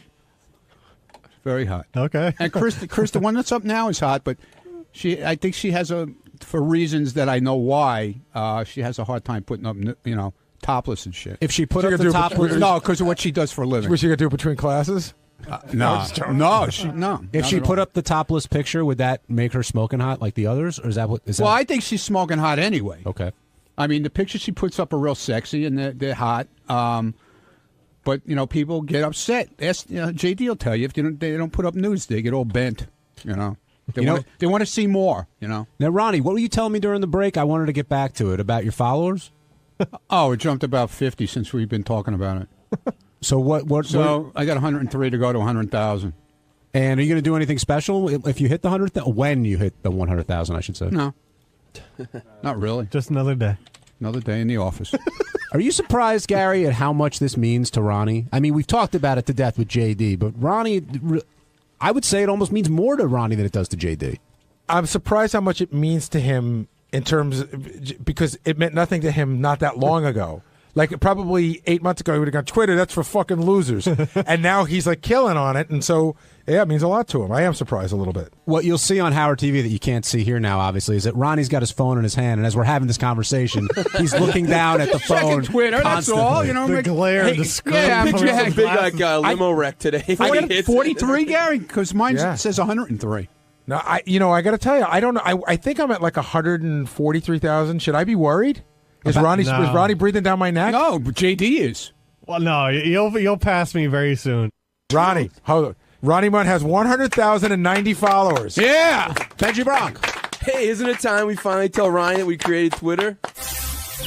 Hey, what's up? This is Jason, and on Tuesday's wrap-up show, Benji Bronk was MIA. He was at the hospital getting his ankle checked out. He had gotten into a scuffle with a television reporter or somebody that he was harassing out on the street, and we were debating how hurt he could possibly have been since he was on the show all morning, and whether or not he actually deserved the beatdown that he got. I thought he did.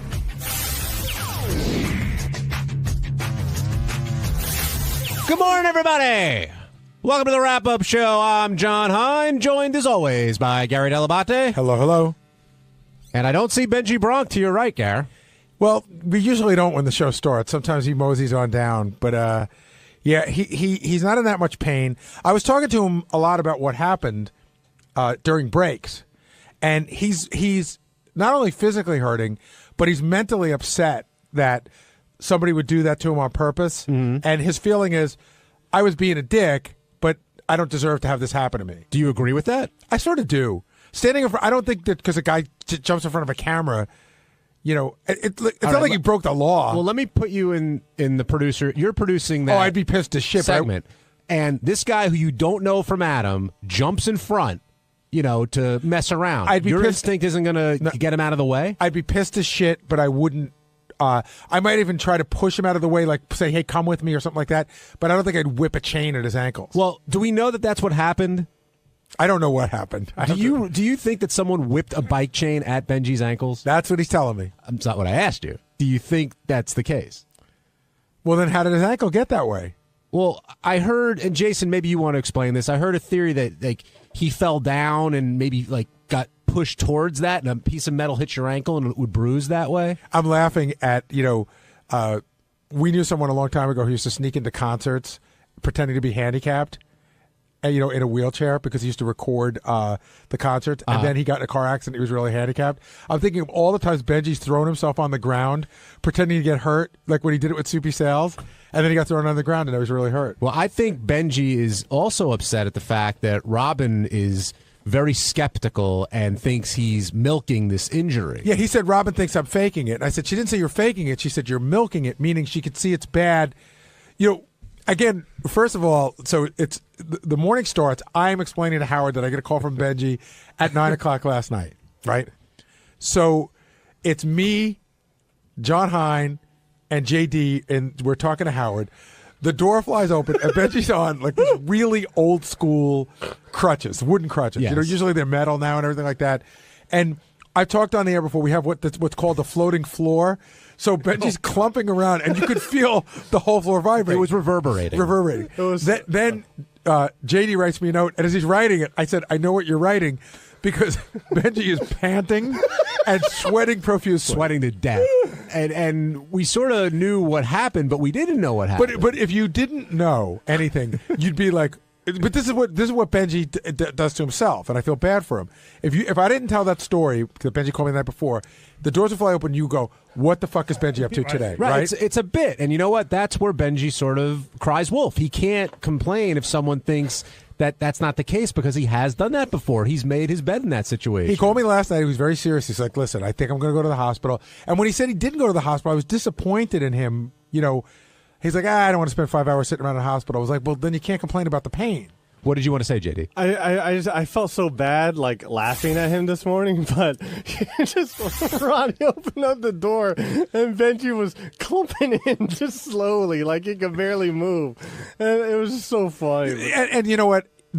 Robin may be a little right, because I've seen people on crutches, and your bad legs off the ground, you can move. Benji was moving like an old lady in a movie. But the other question is, if your ankle is that hurt, why aren't you at the emergency room? Why don't you have somebody look at it? Is it because, why did he come in this morning? I sort of get what he was going for. I wouldn't have done it. He didn't want to. He knew he was going to sit in the hospital for 5 hours last night. They probably would X-ray it. He didn't feel like dealing with that, and he figured if he got on the air, someone would get him a better doctor, and that's what someone did.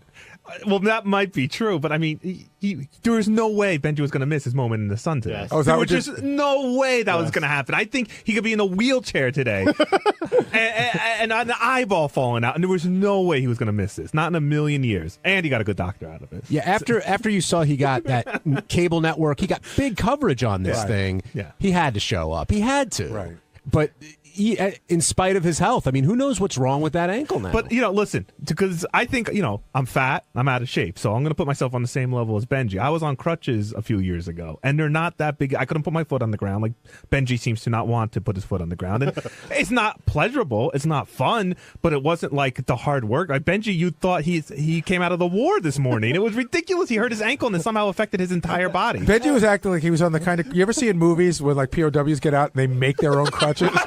That's like he was moving like he had made his own crutches. Hey, he almost did. He got him at midnight rather than getting him from a doctor. But I got him at midnight one time when I hurt my, listen, sometimes you hurt yourself and not everything's open. You go to CVS and they have these really cheap, crappy crutches there. But it's the way he's using them. He's putting all his body weight on both crutches and then propelling himself forward. He's like retarded. Manny in Pennsylvania, welcome to the wrap-up show. Hey, guys, good morning. Good morning. For all the stupid shit that Benji does, eventually shit like this catches up with you in life. You do enough dumb shit, you're going to get slapped in the mouth.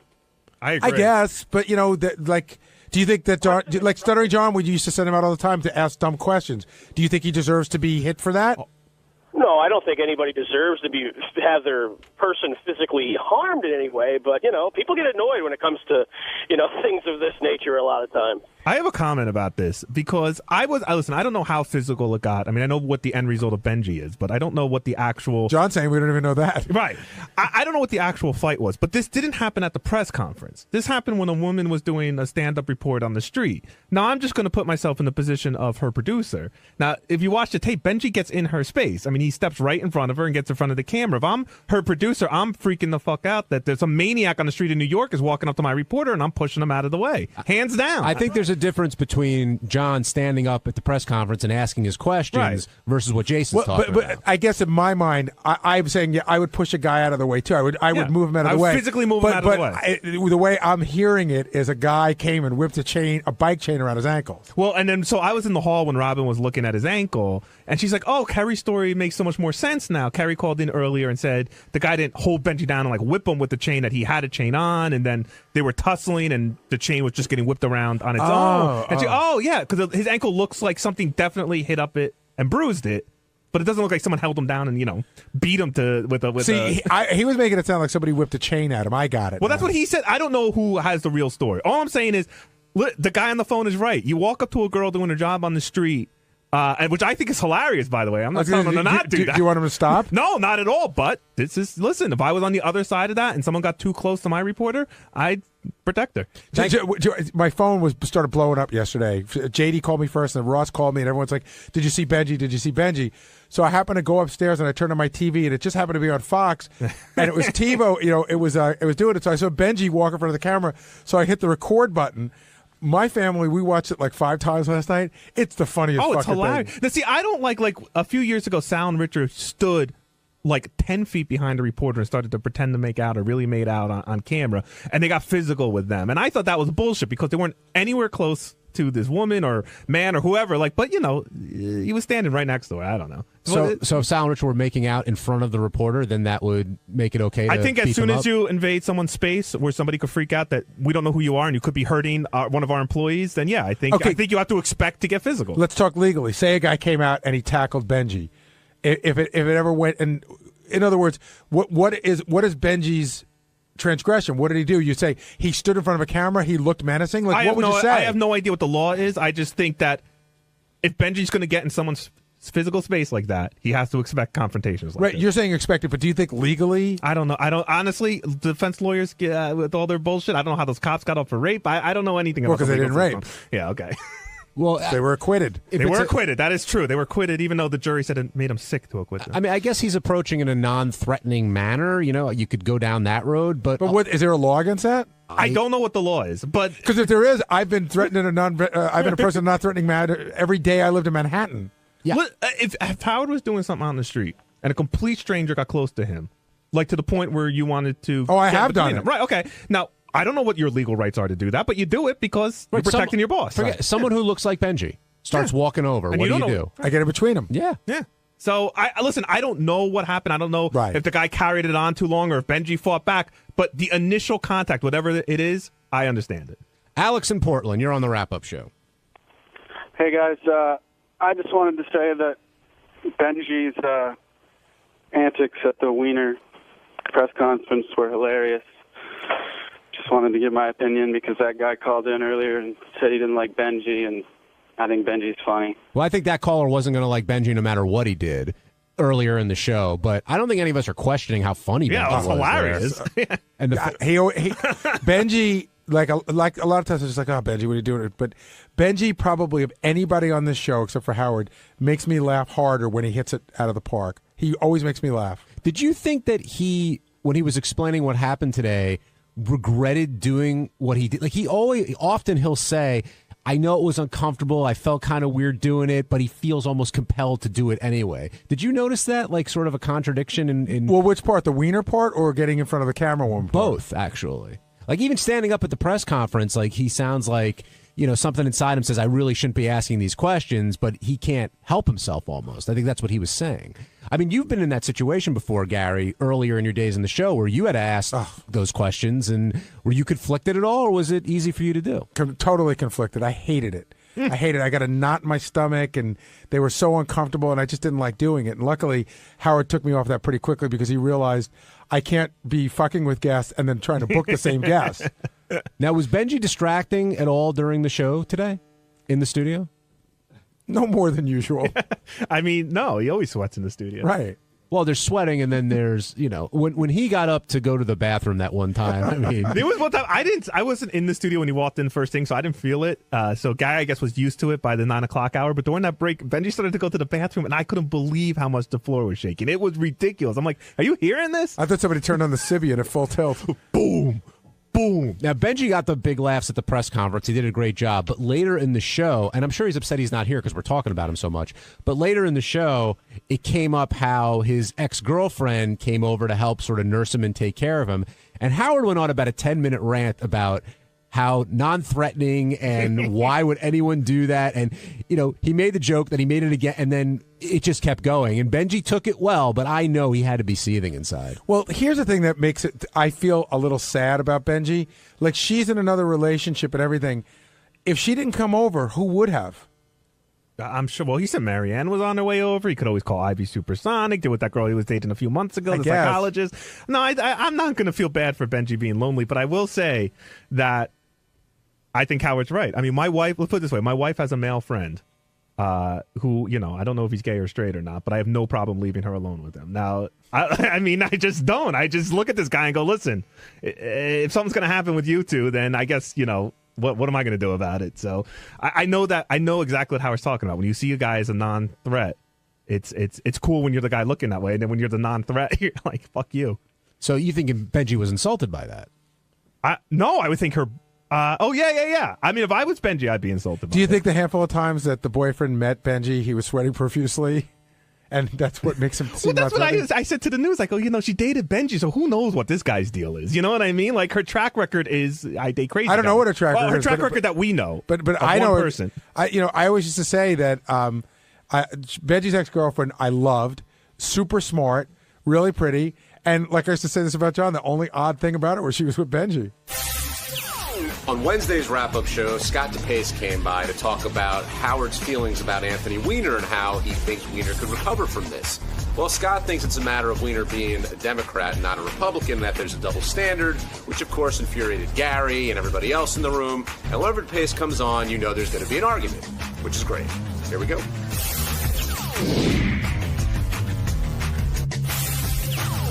Howard started the show talking about Anthony Weiner, saying that he thinks he can weather the storm. And I don't know if he was excusing the behavior, but he was saying you got to give, if you're honest, and Anthony Weiner's not doing anything that other guys don't do. He just got caught, basically. And I know Scott DePace took issue, and you even said, Scott, that like there's a double standard with Republicans. I didn't really understand your argument when you went in there. There simply is. Recently, if you go through a lot of cases, there's a lot of Democrats who seem to get away with this stuff, and with Republicans, the problem. But when you say get away, are they getting away with it? Rangel did something. Hold on, but bad. are they getting away with it with the voters, or are they getting away with it just in Congress? In other words, have people done stuff and then been reelected? With the media and the voters. Yeah, Rangel just got reelected. So, but that's the vote. That's up to the voters then. Yeah, no, I understand. It's just I believe there is a double standard. But more than that, the way that Howard was able to just excuse it, I just find it crazy. He didn't excuse it. He said it's terrible behavior. But I guarantee he would vote for him. What's that? Howard would vote for him. Oh no, he said he would. Well, that's excusing it. I just think that a guy that lies, once you lie, you're not any good for public office anymore. How many public officials do you feel haven't done something corruptible in the course of their lives? Do you really believe that a lot of people in office? You're mistaking doing something corruptible from lying about it afterwards. Okay. That is the line that I draw. Then let me rephrase the question. How many public officials do you think haven't lied that are in office right now? Well, if you're talking about, I don't know. I can't name any that have lied and say I did not do something, and then it comes out that they did. Except Weiner. Listen, I will tell you now that every president we've ever had in the history of the country has probably lied to the country at one point or another. You know what? I don't believe that. You don't? No, I don't. And I also. You don't think Bush never lied in 8 years? His example about Bush lying about weapons mass strike, that is just crazy. But even take that away, you don't think Bush has ever lied? Or any president. I would say Obama's probably lied at some point. It depends about what you're lying about and how you're doing it. If it's simply you're trying to shape an argument, that's a little different than what Clinton did, where he lied on the witness stand. That was my big problem with Clinton. Not that he got the blowjob, I could care less. But he lied on the witness stand to save money out of his pocket. I don't think that's why he lied on the witness stand at all. I think he lied on the witness stand because he was afraid of his wife. Oh, that marriage was a sham. You don't know that. Oh, that's what a lot of insiders have said. I really think that he didn't want to deal with having to deal with his wife. And that's why. I think it's, by the way, I think it's the same reason why Weiner lied. I think it's more about the wife finding out, having to admit that, than it is about having to admit it to anybody else. Why do you feel this happens across party lines? Like, why do you dissect it that way? Well, listen, there's what's her name? Pelosi, when she got into office, she said she was going to change things because there had been 2 or 3 Republican issues that had come up. She was going to drain the swamp, is what she said. And then there were example after example of Democrats getting in trouble, and nothing really happened. But no Republicans got in trouble at all in that period of time. Not that I remember, and if they did, yes, one. And he was pulled out. The dude from Alaska, Stevens, who died. Right, but I'm sure there were others. Did you think the Republican guy that was touching shoes in the men's room, do you think he was you know what I'm talking about? No. Wasn't he Stevens also? No. It was in Midwest. I know you're talking about. It was a Republican guy. He went into a men's room where it's known for gay activity. He was touching shoes with another guy, which is the way that you say, hey, let's get it on. That. Was that a Republican? And even if it was. But do you think that was unfair for him to... Well, he didn't run again, didn't he? But I'm just saying, like, if he would, do you think he would have been singled out for coming down on him for that? But well, I don't know. I mean, there's plenty of examples. Barney Frank, what didn't he? Barney Frank's gay. Yeah, but he had an affair with a page, like a young boy. I mean, come on. But Scott, I think you're kidding yourself if you think it doesn't happen across party lines. It's not that things don't happen across party lines. I've admitted that. I'm saying how they're treated is differently. That's where the difference comes. Well, I think people are treated better by their parties. I think it goes that runs. I think the in other words, Democrats a Democrat can do something and get away with it. That's not true. Well, you could say it, and make it up, but you can't really back it up. It's unbelievable that Rangel's there. How about the dude who died from West Virginia? He was a KKK guy, and somehow he gets in the Democratic Party. Yeah, but somebody voted him in. High up in the KKK. Yeah, but you can't listen. Yell at the people of wherever he's Kennedy, from. Ted Kennedy. Come on. At best, he drunk drivingly killed someone. Right? Totally, I agree with you on that. But you're picking out Democrat examples. If I wanted to research Republican ones, I'm sure I could find plenty. I mean, you're acting like Republicans never do anything wrong. I never said that. I said Republicans when they do something wrong, they're not allowed to, or not, they don't end up staying in office. That's not true. Ted Hastert, all he was. Yeah, but you're citing one example here, one example there. You're not taking the whole thing. You haven't brought up any. Isn't it possible that it is? If there's studies done, maybe it is more one-sided than other, that Republicans tend to resign, whether it's right or not. I don't want to turn this into a political debate show, but what about Iran-Contra, Reagan? Yes, people were down on that. Did he lie? Did Reagan lie? No, that's never been proven that he lied. Well, that's because he got Alzheimer's before the deposition. That's not true. It's true. Read that it. is not true. It's in what's that in is his book. one guy. His son said it, but his doctors have all said no. That's bullcrap. They didn't get it till '93. That's when he was being deposed. No, that's when he was being deposed. That's Democrats trying to say that Reagan wasn't a good president. He was crazy. That's what that is. Wasn't that the son, or no? Maybe that was the other son. Michael Reagan said he didn't recognize him at his high school graduation. It was in Bob Woodward's book. Called The Presidents, where he went to go depose and he couldn't remember. And I guess he the doctors lied too. He didn't remember that Alexander Haig was his Secretary of State, but whatever.